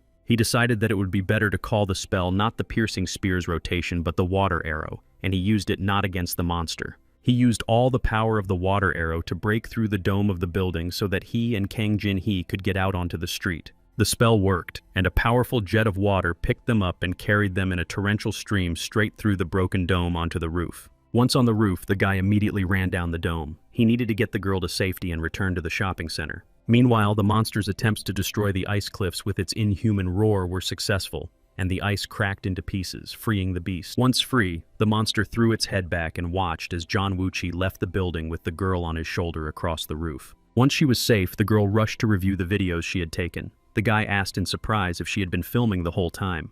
The girl answered affirmatively, and then the guy asked if she was scared when they flew up to the dome and then down the street. Putting down the camera, Kang Jin-hee laughed and replied, "How could she say? They were just flying. It wasn't the building collapsing." They stood at the crack in the roof of the shopping center dome, and the girl asked if she could film from there. The guy replied that he would take her to the camp. Meanwhile, freed from its icy prison, the monster did not wait for Chong Wuchi to return to it and began to climb the icy slopes itself. The girl continued filming, and when she saw a huge water vortex, she shouted for Chong Wuchi to be careful. He replied that she was the one who needed to be careful. It was not so much a vortex as a huge ball of water, rising from a crack in the dome of the shopping center. Suddenly, the ball froze and then shattered into many pieces that swirled around them. The guy shouted for the girl to run after him. He was in shock and said that the ice was not weak at all, and if the monster had managed to break the ice so easily, he had no idea what it was. Kang Jin-hee watched with wide eyes but did not stop filming for a second, and the guy thought he couldn't let the girl get hurt.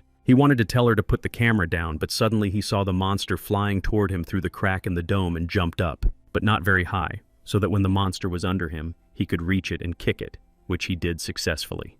The monster flew into a small house built on the roof from his kick, and the guy wondered what it was made of to break bones and not make a sound. However, At that moment, the guy was proud of himself and even thought for a moment that he had surpassed himself, but the monster quickly recovered. Seeing that it was already trying to get back on its feet, John Wuchi thought that he would like to be able to attack as quickly as the white-haired Merlin. Looking at the monster, the guy smiled and told him that he would beat him until he breathed his last breath, and wondered when he had become so noble. Still smiling, he added that if the monster was left here, there would be problems. But if it was left here, the people from Ponsan would just have to wait a little longer outside. The monster slowly got up and came to his senses. Perhaps Zhang Wuqi's blow was not as painless for him as the guy thought because of his silence. Zhang Wuqi watched his actions without taking his eyes off him, while Kang Jinhee continued to film from a distance. Coming to its senses, the monster began to gradually grow in size, which shocked the guy incredibly. He clearly did not expect such an advantage from his opponent. Having grown at least twice as large, the monster rushed towards the guy, running at the speed of light and raising his right hand to strike. Zhang Wuqi raised his arm to strike, preparing to hit the monster when it got close, but it rushed past without even looking at the guy standing in its way. Passing the guy, the giant rushed straight towards the girl who was filming everything, and the guy shouted her name with all his might. Realizing that he would not be able to outrun the monster and get to the girl before it did, Zhang Wuqi decided that he needed to tie it up and stop it. His eyes burned with fire as he stared intently at the monster, and after a moment he noticed that it was also beginning to smoke in some places. Soon, the monster's entire body was engulfed in flames. It turned black and began to swell with bubbles. The guy thought the monster was boiling and about to explode. But the monster kept getting closer to the girl, its whole body really boiling. The guy mentally begged it to freeze and thought he was going crazy. When the monster was only a few meters away from the girl, it exploded with a deafening sound and turned into a cloud of foul-smelling liquid. Since she was standing close to the scene, some of the liquid spilled on her. The girl called out the guy's name and was about to faint. The guy was already close to her, and in a few jumps he covered the distance between them and put out his hand to catch her. About to faint, Kang Jinhee called out to Zhang Wuqi by name, so the guy caught her with one arm and, preventing her from falling, asked what was wrong. But he heard another voice. He looked up and saw a guy hovering a few meters above the roof who asked how the monster had played into the box. Zhang Wuqi wanted to ask what he had done, but before he could finish, the guy replied that he was a good man on their side and asked if the producer was okay. Zhang Wuqi remembered that he was holding an unconscious girl in his arms, and thought it was strange that she was heavy when he carried her on his shoulder, feeling her human weight. The guy took off his hood and smiled, saying he could control gravity. That was his ability. He had short golden hair and eyes of the same color. After what happened, Kang Jinhee was sent to the hospital, where she underwent all the necessary tests to rule out internal injuries. While the girl was resting in the hospital ward, Yu Jin and Zhang Wuqi came to visit her. The girl reported that, according to the doctors, there were no obvious abnormalities. Yu Jin said that she could not have imagined that by cooperation, the guy meant involving civilians in their affairs. As always, the imperturbable Zhang Wuqi said that she was not a civilian, but a producer for his channel, and it was obvious that she was his assistant, which is why she was with him. But the girl did not back down, insisting that even the thought of dragging a civilian into a place where others had been injured was nonsense. After spending some time in the ward, they went outside, and the girl said that there was information that the guy had met Mr. Hatchji. Zhang Wuqi asked who that was. The girl laughed and said that he probably didn't introduce himself. The guy guessed that it was the flying guy and asked why they let him in, since the case had been entrusted to him. Yu Jin took another drag and replied that initially the guy was only supposed to break the barrier and get them out. He was a fan of Zhang Wuqi, who was quite surprised. Hearing this, he said he understood when ordinary people watched his broadcasts and videos and wrote comments to him, but he didn't understand why he needed it. The girl didn't answer. She remembered a conversation with the flying guy in his kitchen some time ago when he was watching Zhang Wuqi's broadcast. The guy then asked her what would happen if Zhang Wuqi's channel was suddenly shut down. The girl asked him to focus, saying that it was about his future. The guy refused, saying he didn't want to participate, but Yu Jin insisted, saying the situation was very dangerous and he had to go with her immediately. The guy disagreed, saying that he should send Zhang Wuqi the latest data on Iskid and that it wasn't too late, asking the girl to give it to him herself. Then he asked if she could give him Zhang Wuqi's phone number, but the girl refused, saying she had a question for him. She then continued, saying that there had been a recent increase in incidents of terror and disappearances, but that he was probably aware of this because he watched Zhang Wuqi's videos. Finally, she added that she was here on behalf of her boss, who had instructed her to bring the guy to them as soon as possible and not to return without him. After thinking for a moment, Haji asked if they had attacked Zhang Wuqi now, and if he wasn't risking more than anyone else. She replied that the guy couldn't stand up for himself, that they didn't know the reasons for the disappearances or how they were happening, but Haji interrupted her and said let them protect the guy. After thinking for a moment, he looked at her with his golden eyes and said he would only go if Zhang Wuqi was there too. The girl realized that she had been masterfully offered a choice without a choice because she had to bring Haji, so she had to agree. Now talking to Jong Woo-chi, Yujin informed him that, in connection with what had happened, it had been decided that he and Haji should live in Mr. Tangen's residence. Jong Woo-chi's reaction was quite predictable. He became indignant and shouted, asking her who had decided this and why they had to obey. Yujin replied that they were offering the best security measures. The guy yelled that he didn't agree. No one had warned him that he would have to deal with a child. When he got home, Jong Woo-chi checked his blog and wrote a post, but he couldn't get more than 200 likes. However, a comment demanding an apology for the latest video received many likes, and the guy thought he would probably have to shoot a new video. Someone wrote that they were surprised that the guy suddenly decided to write posts, and Jong Woo-chi thought that the last video was a failure, and of course he disappointed the viewers. However, he remembered the battle itself and said that this monster was much stronger than the previous ones, plus it got stronger during the battle. Not only that, but he also tried to harm the man with his actions, and he still didn't understand why viewers were unhappy. Then the guy put all these facts together, remembered that the monster had started to grow after losing, and thought about what he wanted to achieve. He lay on the floor, hoping that he would be able to think better there, then saw Merlin's business card on the edge of the table and called him to suggest a meeting. They agreed to meet in the city. When the guy arrived, he saw a crowd gathered around Merlin, who was giving some kind of performance. He took a red rose from the bouquet of a girl standing in front of him and slowly covered the flower with his other hand, the audience watching his every move. When the flower was completely covered by his hand, the guy jerked his hand up, and a red handkerchief appeared in his hand. He said the flower had disappeared. Then he laughed and said he had made a mistake, but the girl shouldn't worry. He would return the flower to her and covered his hand with the red handkerchief. After that, he slowly counted from 1 to 3, then abruptly pulled the handkerchief up, and a rose appeared in his hand. The audience went wild. However, the flower in his hand was pink, and Merlin said that if the girl didn't like the color, he could make it red, but she said the flower was beautiful. The girl was completely enchanted by Merlin. She asked him in awe how he did it, saying that it was the first time she had ever seen such a miracle. The boy replied that it was a trade secret. When he arrived at the scene, Jong Woo-chi did not immediately reveal his presence to Merlin. He watched his actions, enjoyed himself, and decided that he was very impressed. The guy heard the crowd discussing how he could have attached the cut bud. Someone suggested that he had replaced it with a flower prepared in advance. Suddenly, a girl standing next to Merlin with a bouquet of red roses cried out in surprise. Everyone looked at her and their eyes widened. Right before everyone's eyes, the red roses turned pink, and the girl looked at Merlin with admiration and asked how he did it, saying he was definitely not a wizard. A girl behind the crowd started shouting that the girl with the roses had embarrassed the guy and called her a cutie. Jong Woo-chi heard this and grinned. Merlin looked up and saw Jong Woo-chi in the crowd and answered the crowd's unspoken question that the girl was indeed cute and had embarrassed him. Then he stretched out his hand and said that his assistant was present. Everyone parted, and Merlin pointed to Jong Woo-chi.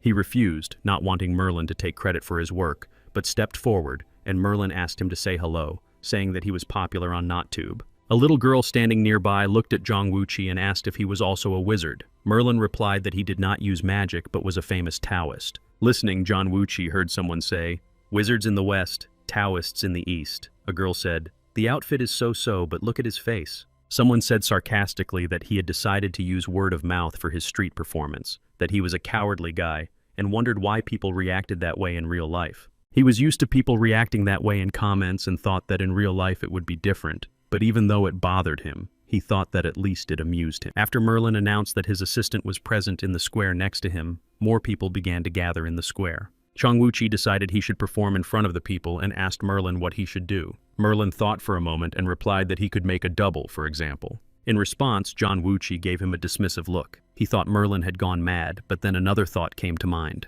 He looked at the girl standing near them and asked her what she would like to see that was interesting. The girl was surprised but did not believe him and asked him to repeat himself. The boy said that wizards only change the color of flowers, but Taoists are a completely different matter. He asked her to tell him what she wanted, promising to do it.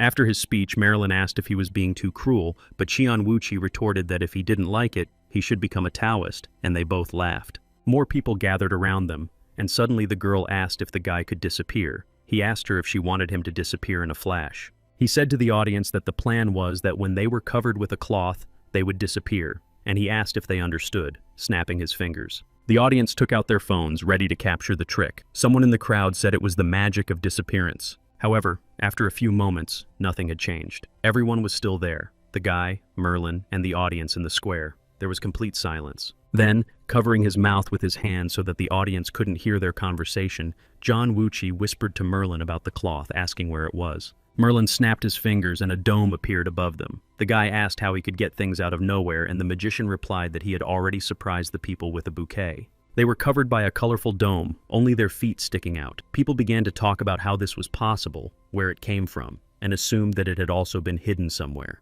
The dome began to rotate around them. The boy crouched down so that the girl could see him from under the dome, signaled her to be quiet, and said it was their secret. At that moment, he spread his magic scroll on the ground, which he used to travel anywhere, and he and Merlin stood on it. The dome held steady at first, standing upright, then began to inflate like a balloon. The spectators filmed it on their phones and cameras, unable to look away. The dome inflated until it exploded, and everyone saw that the guys had disappeared. Someone said that they had really disappeared from all sides, and there were cries of, "The Taoists are cool!" Meanwhile, John Wuchi and Merlin fell into the magical space inside the scroll, and the guy asked the magician how he felt about being there. The magician took a couple of steps and said that it felt like there was no floor under his feet and no sensation of walking. John Wuchi thought that creating such a space was not so easy. Merlin continued, saying that he was standing firmly and his muscles were not tense, which was amazing. The boy thought that a child who had entered a playroom for the first time would be less joyful. After enjoying himself, Merlin asked where the boy would take him,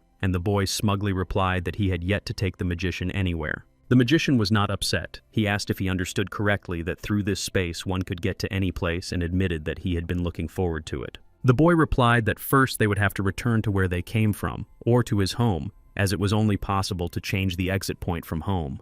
The magician replied that he had heard that in order to go somewhere, you first had to return to the starting point instead of moving chaotically. He asked if there were any other restrictions, and the magician replied that there were not. The magician became curious about what would happen to objects and living beings if they were placed here. He also asked how many people could be there at the same time, what the area and volume of the place were, whether the guy at the bottom of the river had opened it, and whether it was filled with water. He also asked what would happen if he used his abilities to rotate the piercing water. Qian Wuchi replied that there was no point in doing such nonsense. After listening to him, Merlin said that he seemed to have no idea what a valuable artifact he had in his hands, and that if he were in his place he would conduct experiment after experiment. The guy replied that he didn't want to know the answers to all the questions the magician had just asked him, and that he wanted to get rid of the scroll before it brought him trouble. Hearing his words, Merlin said that he had once offered to buy the scroll from the guy instead of throwing it away, and that the offer was still valid. But after these words, the guy suddenly changed his expression and shouted that he would never, ever sell the scroll. Merlin listened calmly and said that in that case the only way for him to get the scroll was to give the young man enough information about it. Smiling, he asked if it could be considered a good sign that the guy had called him first to find out about the scroll, and the guy replied that it was possible. Encouraged by his words, Merlin added that, unlike humans, their time was fortunately unlimited. The young man was surprised by his words and asked if the magician enjoyed his long life, complaining that he himself sometimes found it tedious. The magician suddenly changed his expression and said that he meant something completely different from what the guy thought, and that a long life was not fun at all. Chan Wuchi did not fail to notice this radical change in the magician's mood and facial expression, which made the young man wonder what was wrong with the magician. He thought about the magician from the legend, perhaps referring to Merlin. Of course, he was still far from being an old man, but it seemed that he had also lived for many years. Merlin understood from Zhang Wuqi's pensive face that he had noticed the changes in his face and said that he had changed completely unconsciously. Merlin remembered that the young man wanted to talk about failures, and Zhang Wuqi asked if it was true that the magician had not seen him before his success with the first monster. The young man's question made the magician think. He replied that he had never lied and asked why the young man was asking him this question again. The guy thought for a second and said that the last monster was completely different from the previous ones, stronger, more developed, and completely different from the previous ones. The mage said he had no answer to that question, as he had never seen monsters in their perfect form, and now he could only say one thing. The guy asked what exactly, and the mage continued, saying that perhaps the guy had already noticed it himself, but monsters were created in their image. The guy imagined the last monster he had to fight and said it was a hybrid of a fish and a human. The mage said it was an improvement of the monster that gave it the ability to stand on its feet. When the guy asked if he had cleaned up the battle site, he answered in the affirmative. He did it because this guy left them there. The magician got angry and asked if he was irresponsible, leaving them as they were because there were people responsible for that. The surprised mage asked if ordinary people were in charge of this, and wondered if the guy had thought about what they were going to do with the remains. Then he added that his faith in people was enviable and asked if the guy had met him to protect people, which he confirmed. The magician admitted that it was difficult for him to understand the guy's motivation, but promised that as soon as he found out anything about the scroll or the monsters, he would definitely contact him. They parted ways, and John Wuchi went home. He lay on the floor in his room, thinking that everything was transitory and about what he could do to make things better. He conjured up little people out of water and said that the first option, to meet with friends and pour out his soul, was rejected due to the lack of friends. The second option that came to mind was to get drunk and dance, but he also categorically rejected this option because he had no money. Then there was a third option, to stream, but he also rejected it because a lot of time had passed since the date he promised to go live. A phone call distracted him from his gloomy thoughts. He looked at the screen, but the number was not fully displayed, so the guy asked who it was. He picked up the phone, said hello, and heard a familiar voice on the other end that also greeted him. The call did not make him happy. It was Hachji calling to say that when he had rescued the guy last time, the producer had forgotten her equipment and it was with him. He was happy to hear from John Wuchi and really wanted to meet him, supposedly to return the equipment, and in a burst of inspiration, he called him the great broadcaster John Wuchi. As much as John Wuchi wanted to stay home and not meet Kang Haji, he still got ready and went to his house to get his equipment. The first thing he saw when he entered his apartment was the guy himself watching one of his streams, but that wasn't the only thing that caught his attention. He saw a huge shelf with videotapes of his broadcasts. The tapes were arranged by year, and each shelf was labeled. One of his latest episodes was playing on a large TV, and Chung Wuchi froze in surprise when he entered the room. Responding to his questioning look, the guy explained that his videos were constantly being broadcast here, and that the collection on the shelves had grown quite large in a short time. John Wuchi was not only embarrassed by the fact that the guy was acting like a real fan of his, he didn't like it, so he reminded him that he had come for his equipment. Kang Haji asked him to wait a second, flew up into the air, and went to get the equipment. The guy asked if that meant he could control gravity. Still in the air, he replied that he did, and threw the bag containing the camera up into the air, making it hover. He said that he could control the force of gravity not only of his own body but also of other objects, and the bag flew through the air straight into John Wuchi's hands. The guy was incredibly excited that the great broadcaster himself had come to visit him, and that he was able to show him his abilities. However, the young man's demonstration of his abilities confused John Wuchi, and he had to think about what he had seen. He stood deep in thought when suddenly he felt something happening in the room, as if energy flows were pulling him in. At first, he did not understand what was happening, but then, when a notebook and pen flew through the air and hovered right in front of him, he realized what it was. By the time they appeared in front of him, Kang Haji smiled and asked ingratiatingly if he could get an autograph from the great broadcaster, but he barked no. The failed attempt to get an autograph did not embarrass the guy, and he asked if they could take a photo together. John Wuchi replied that they were both guys, so what photos? He didn't have time to be upset by the guy's behavior because his phone rang, and it turned out to be Merlin the magician calling. The guy thought he was very fast. The magician scheduled a meeting for now, and in order not to waste time, they left immediately and found themselves somewhere in the mountains illuminated by the full moon. Seeing that John Wuchi had not come alone, the magician scratched his chin and said thoughtfully that he had not expected the guy to come with company. At that moment, Kang Haji and John Wuchi were just coming out of the scroll, almost next to the place where the magician was waiting for them, and he asked who was with the guy. With a snap of his fingers, the scroll rolled up, and the boy replied that it was his fan. Seeing the magician's surprised look, he added that he was actually someone else, just saying he was a fan. Kang Haji bowed to the magician and introduced himself. He did not expect the broadcaster's visit to end this way. The magician asked what role the guy would play. At that moment, John Wuchi handed the guy a bag with a camera and said he would be the cameraman. The guy asked if he would be responsible for filming the stream. John Wuchi replied, "Who knows?" and added that the guy would follow him around and shoot videos, making sure that the magician didn't get in the frame. The magician became interested in the young man who had arrived with the Taoist and asked if his ability was really levitation. He replied that it wasn't quite like that.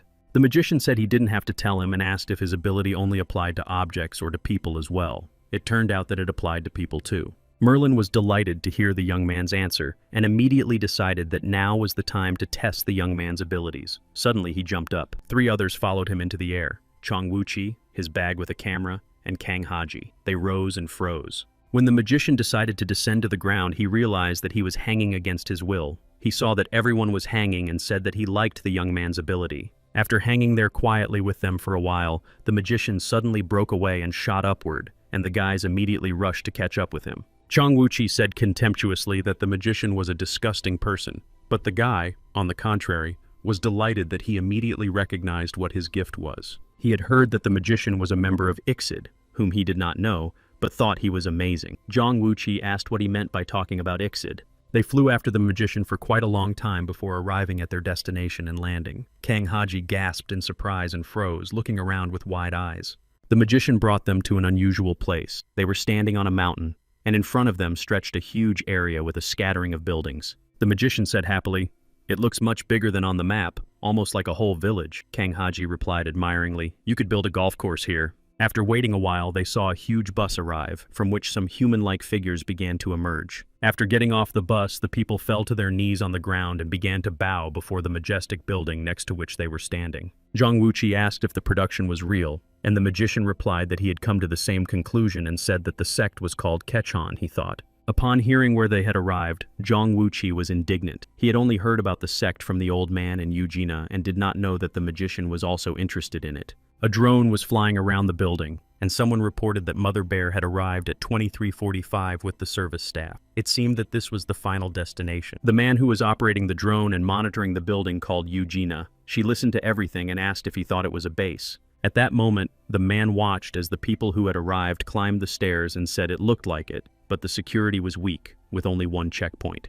The girl asked if he could check everything on site right now, and the man replied that it would be difficult without the help of the first team. He added that he would wait until the Mother Bear came out and that they still needed help from the first team. Then Yujin received a call from Zhang Wuqi. She picked up the phone, and the guy told her that the head of the sect called himself God, which meant that the Master of Heaven, the head of the sect, dictated the will of heaven. After finishing his conversation with Yujin, Merlin pointed out to Zhang Wuqi that there were no lights in some parts of the building. The guy looked and saw that it was true. In the middle of the building, there were windows carved into the walls in the shape of huge crosses, and there were indeed no lights on in them. Merlin said that it would be possible to enter this building using the scroll. The guy replied categorically no, and the magician asked why he was so adamant. The guy replied that not long ago, the magician had shared that he wanted to conduct crazy experiments with the scroll, and he would rather give it to Kang Haji. The magician did not remember the crazy experiments and asked if Kang Haji could use the power again. He replied that he was not sure he could do it in one go. He began to make excuses, saying that he could adjust to the wind on his own, but now there were 3 of them and it was unlikely to work. However, the magician reassured him that there was no need to worry. He took off his gloves and with a slight movement of his hand lifted them into the air, saying that there were many ways to fly. At the same time, in some completely unbelievable way, eagle heads appeared on both of his gloves and a pair of wings were added to them. To say that the guys were surprised would be an understatement. Kang Haji was horrified and stared at the magician's gloves, his mouth wide open. Even though Zhang Wuqi had already encountered a mage, he was not prepared for such a turn of events either, so he grimaced. Having completed the transformation of the gloves, the mage laughed as if nothing had happened and narrowed his eyes, pleased with the effect he had had on the boys. Before they could look back, the gloves turned into huge birds. One of them grabbed Kang Haji by the arms, the other grabbed Zhang Wuqi, and they flew away. When they entered the building, Merlin said he had deliberately led them this way, but there was nothing unusual here except for a room that looked like an armory. They entered the room, which, according to the magician, resembled an armory. Various weapons stood along the walls, and wooden boxes stood to the side.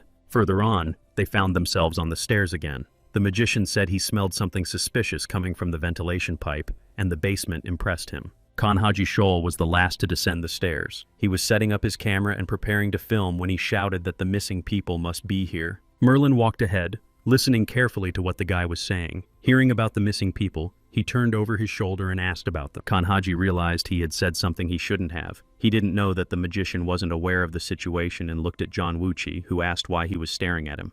The magician realized that they were hiding something from him. He stopped, turned to the guys, and asked who was missing. The guys replied that they were the same as them, others. He closed his eyes and asked why he was only finding out about this now, to which he was told that he was safe and sound because this information could be dangerous for him. After listening to these arguments, the magician asked if they really wanted to say that they valued them. But then Zhang Wuqi was distracted by his phone, which had received notifications. It was a message from Eugenia, informing him that the cult's building had increased its capacity and that the group there would need their help.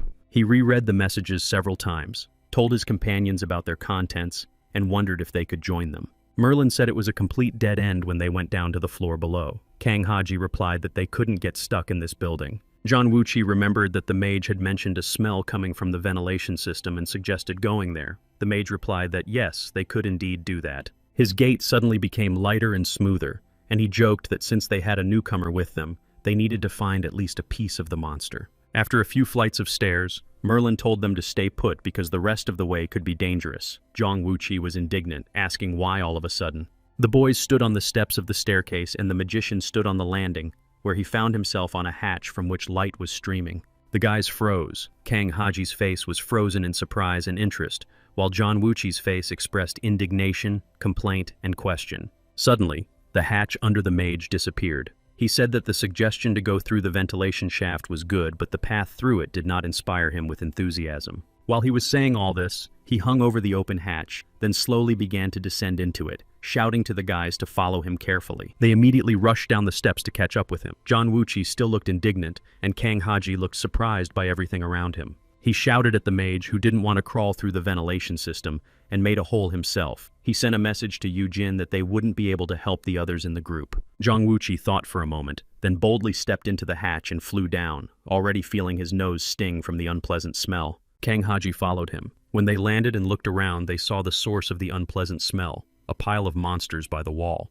When they left the room, the mage said he had seen places like this before, something like landfills. Zhang Wuqi asked if he had seen them in the laboratories where he cleaned. The mage was struck by the sarcasm in the guy's words. He turned around and said that until you make a mistake, you cannot truly live, or you will die when you do. Kang Jin made the camera film itself. The mage said that these monsters couldn't be thrown out onto the street or burned, so they were hidden away, and there was no need to bother with each one. They had just come to the floor plan of the building, and the mage said that judging by the well-made ventilation, the building had been carefully planned. After studying the floor plan, Zhang Wuqi counted 3 laboratories, an inspection room, a demonstration hall, and a raw materials warehouse, and wondered what they were storing there. Suddenly, out of nowhere, Merlin started running, and the guys ran after him, asking what the monsters were made of. The mage replied that they were made in their image. He asked if the guys had already guessed what the monsters were made of. Zhang Wuqi suddenly realized that they were needed to create the monsters, namely, other people. The mage stopped, turned to them, and said he thought they had already noticed what the monsters were made of after what they had seen in the basement. Merlin replied that there had been a misunderstanding, that others were very similar in nature to humans, and the guy understood what he meant by in our image. He shouted, asking why the mage was only mentioning this now. The mage replied that he had not lied to them, but had himself been uncertain until he saw the landfill. Zhang Wuqi got angry and shouted that if the mage had known about this and told them, they would have spent less time if only he could have known where the others had gone. The magician replied in the same tone that he himself had also hidden information from him, and if he had been told about the missing people, he might have acted differently. As they ran and sorted things out along the way, they reached a door with a sign that said, "Restricted area, no trespassing." Zhang Wuqi touched the door and said that since it was a raw materials warehouse, it was possible that the missing people were there. The mage suggested that anything was possible. Kang Jin was the last to reach the door and was standing there trying to catch his breath when Zhang Wuqi suddenly grabbed his wrist and pulled him painfully toward him. The next moment, the mage saw that the space of the scroll had opened. Zhang Wuqi pushed Kang Haji into it, and in another moment, they both disappeared. Finally, Zhang Wuqi snapped his fingers, and the scroll rolled up and disappeared as quickly as it had appeared. Merlin remained standing alone in front of the door. At that moment, the boys were transported to Zhang Wuqi's room. Kang Haji found himself on all fours on the floor. Zhang Wuqi told him to stay there. He was about to leave when the boy suddenly grabbed his arm and begged him to let him go with them to the forbidden zone. But Zhang Wuqi was adamant, saying that this time the guy would see the bodies of people, not monsters, and the guy's eyes widened in horror. However, despite this prospect, he still held Zhang Wuqi's hand and, bowing his head in resignation, begged him not to leave him at home, but to take him with them. Leaving the boy safe in his apartment, Zhang Wuqi returned, and when he and the magician entered the warehouse, they saw a man chained to a table. Electrodes were attached to his body. The guy recognized him as the missing Che Wudu. Merlin said that the guy seemed to know him and that he sympathized with him. Merlin took a notebook from the table, opened it, and began to read. He said they were studying what needed to be removed for application and how long the recovery would take. Zhang Wuqi lamented that the guy had more experience than him and wondered how he could have been caught. Merlin suggested that his opponents could have worked together to neutralize him. Out of anger and helplessness, Zhang Wuqi began to clench his fists. He said that the mage could have shared the information with him if he had any suspicions. The mage replied that he couldn't do that because he had no guarantee that the guy himself wasn't a member of that organization. Hearing this, Zhang Wuqi flew into a rage, veins bulging in his fists, wondering how the magician could even suggest such a thing about him. Merlin sat in his chair studying the information in his notebook and came to the conclusion that, apart from the gentleman lying here, an incredible number of experiments had been carried out. And the worst part was that the results made absolutely no sense. The notebook said that all the test subjects had been discarded. Chong Wuchi remembered the room in the basement where they had found the pile of monster bodies and was horrified by the scale of the experiments and the number of victims. After studying the records, Merlin put down the notebook and said that as of December last year, only one test subject remained, the one who was now lying here. Zhang Wuqi rushed to remove the electrodes connected to Che Wudo and said that the guy needed to be taken to the hospital as soon as possible. That was the first thing they needed to do. While he was doing this, the guy lying on the table suddenly came to and growled. Merlin said that if he were in the guy's place, he would have killed the man. Zhang Wuqi looked at him in confusion and asked what he was talking about. The magician replied that it might be better to give the man a peaceful and quick death. No sooner had he finished speaking than he found himself surrounded on all sides by icy daggers. While voicing his proposal, Zhang Wuqi uttered a spell. The mage calmly replied that if they let the man go, they would be pursued. He did not know what the man was capable of, but danger would follow them everywhere. He touched the dagger, and Zhang Wuqi wondered why he didn't freeze when the guy asked why the mage asked if he had seen even one fugitive. The guy replied that they had no information, but if the mage decided to do something stupid, he would deal with them in an instant. Merlin raised his hands in a gesture of reconciliation and said that the guy should decide for himself, because when it comes to acquaintances, it is always difficult to make balanced decisions. The guy rudely asked him to shut up, took the ice sword himself, and began to use it to break the locks that bound his comrade. There were many of them, all made of iron and soldered to the surface of the table. Their strength was designed to restrain an enraged monster. However, the guy tried to cut through the metal of the locks with his ice sword, and it seemed to be working. While he was cutting one of the locks, something unimaginable happened. They suddenly broke away from the table, rose into the air, and hovered behind the guy. The man lying on the table remained unconscious, but now his body lay freely, unchained, and nothing held him back. A moment later, the locks fell to the floor, and Qian Wuqi began swearing, asking what kind of nonsense they had hung on his friend. He was about to bend down to pick one up and look at it when Merlin asked if he could take a look, but the guy refused with a glance. The mage said that now this man was none of his concern, that all responsibility lay with the guy, but that he was obviously more knowledgeable than the guy when it came to analysis. Then they noticed that the locks lying on the floor, which had recently chained the man to the table, were slowly melting on their own. One by one, the locks and chains melted and turned into a puddle of metal spread across the floor. It happened in a matter of seconds. Merlin picked up a few fragments from the floor, examined them, and said that they reacted strongly to his power, which meant that they were not artifacts. He would call them living fragments. The fragments flew up, and the mage said they could use part of themselves as a separate tool, similar to the guy's ability to create a double. With a wave of his hand, the particles exploded and turned into powder. The mage collected them in a bag and said that the particles were definitely alive, which the guy himself must have noticed. The man on the table was still motionless when Zhang Wuqi asked if the mage really thought that those who had organized all this would come after them. The magician looked at the unconscious man and replied that it wasn't that important. He was more interested in whether Che Wudu was okay. No sooner had he said this than the man lying on the table seemed to come to his senses, began to move and cough. Delighted, Zhang Wuqi immediately rushed to the table and, leaning over the man, said that he was Zhang Wuqi and asked if he recognized him. The man on the table suddenly opened his eyes. They were completely red and had no pupils. His eyebrows furrowed, and Zhang Wuqi called his name in surprise. Merlin just spread his arms, his gaze and his whole posture seeming to indicate that he had warned the young man from the very beginning about the consequences. Suddenly, there was an explosion and a flash of bright light. Zhang Wuqi even had to cover his eyes with his hand so that it wouldn't blind him. Liquid fire poured in from all sides. Zhang Wuqi found himself under a protective dome. He said things similar to Chauvin's style and asked about escape. He tried to get out of the room, moving under the protective dome of water, but told himself that everything was on fire and he would not be able to get out. He unfolded the scroll, looked around,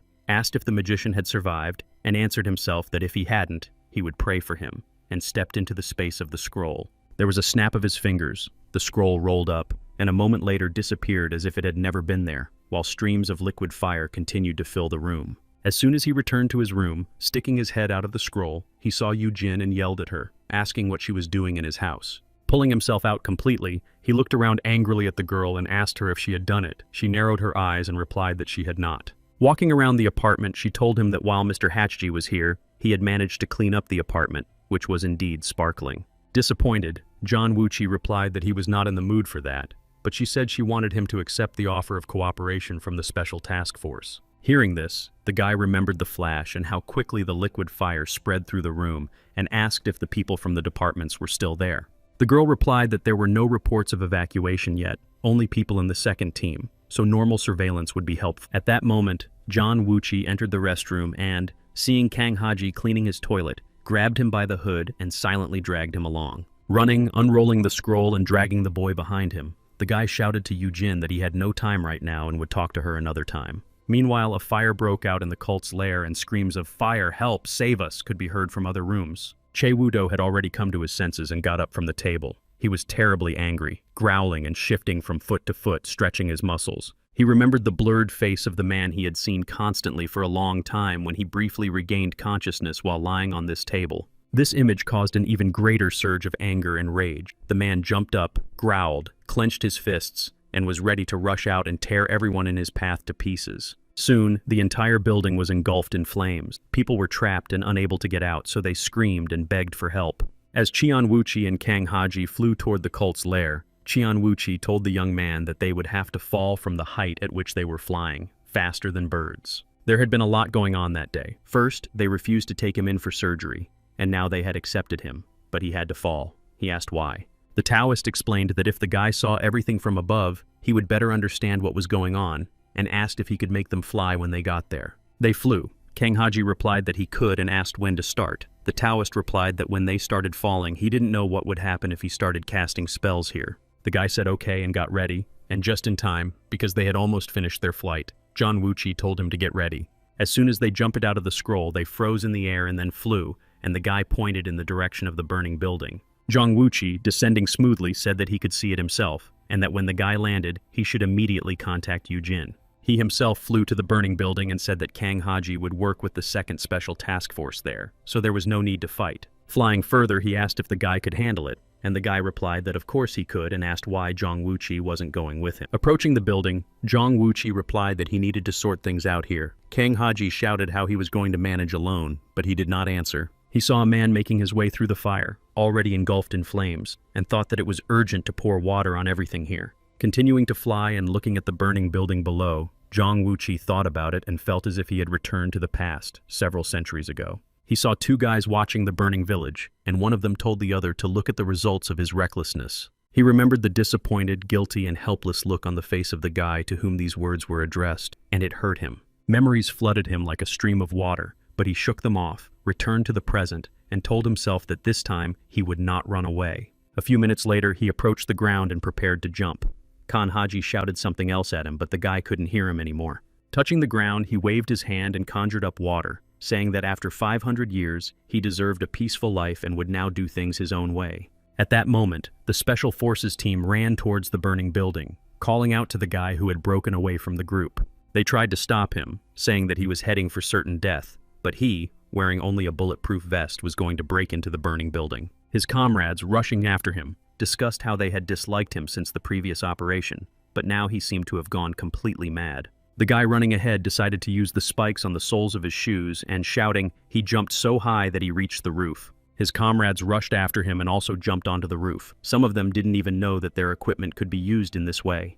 The guys asked the commander what to do and what orders they would receive. He looked at the fire burning everywhere and closed his eyes for a second. Suddenly opening his eyes, he and his team saw that the pillar of fire bursting into the sky was surrounded on all sides by icy cliffs. From the side, it seemed as if the ice was absorbing the fire, as if the icy rocks had begun to grow upward and cover the fire from all sides, enclosing it in a dome. This continued until the powerful pillar of fire was completely covered with an icy crust, turning into a huge ice mountain. The people on the territory lay and crawled on the ground. Someone looked at the fire and said with resignation that they would all meet their doom here. Suddenly, the man who said this heard a voice telling him not to rush to give up.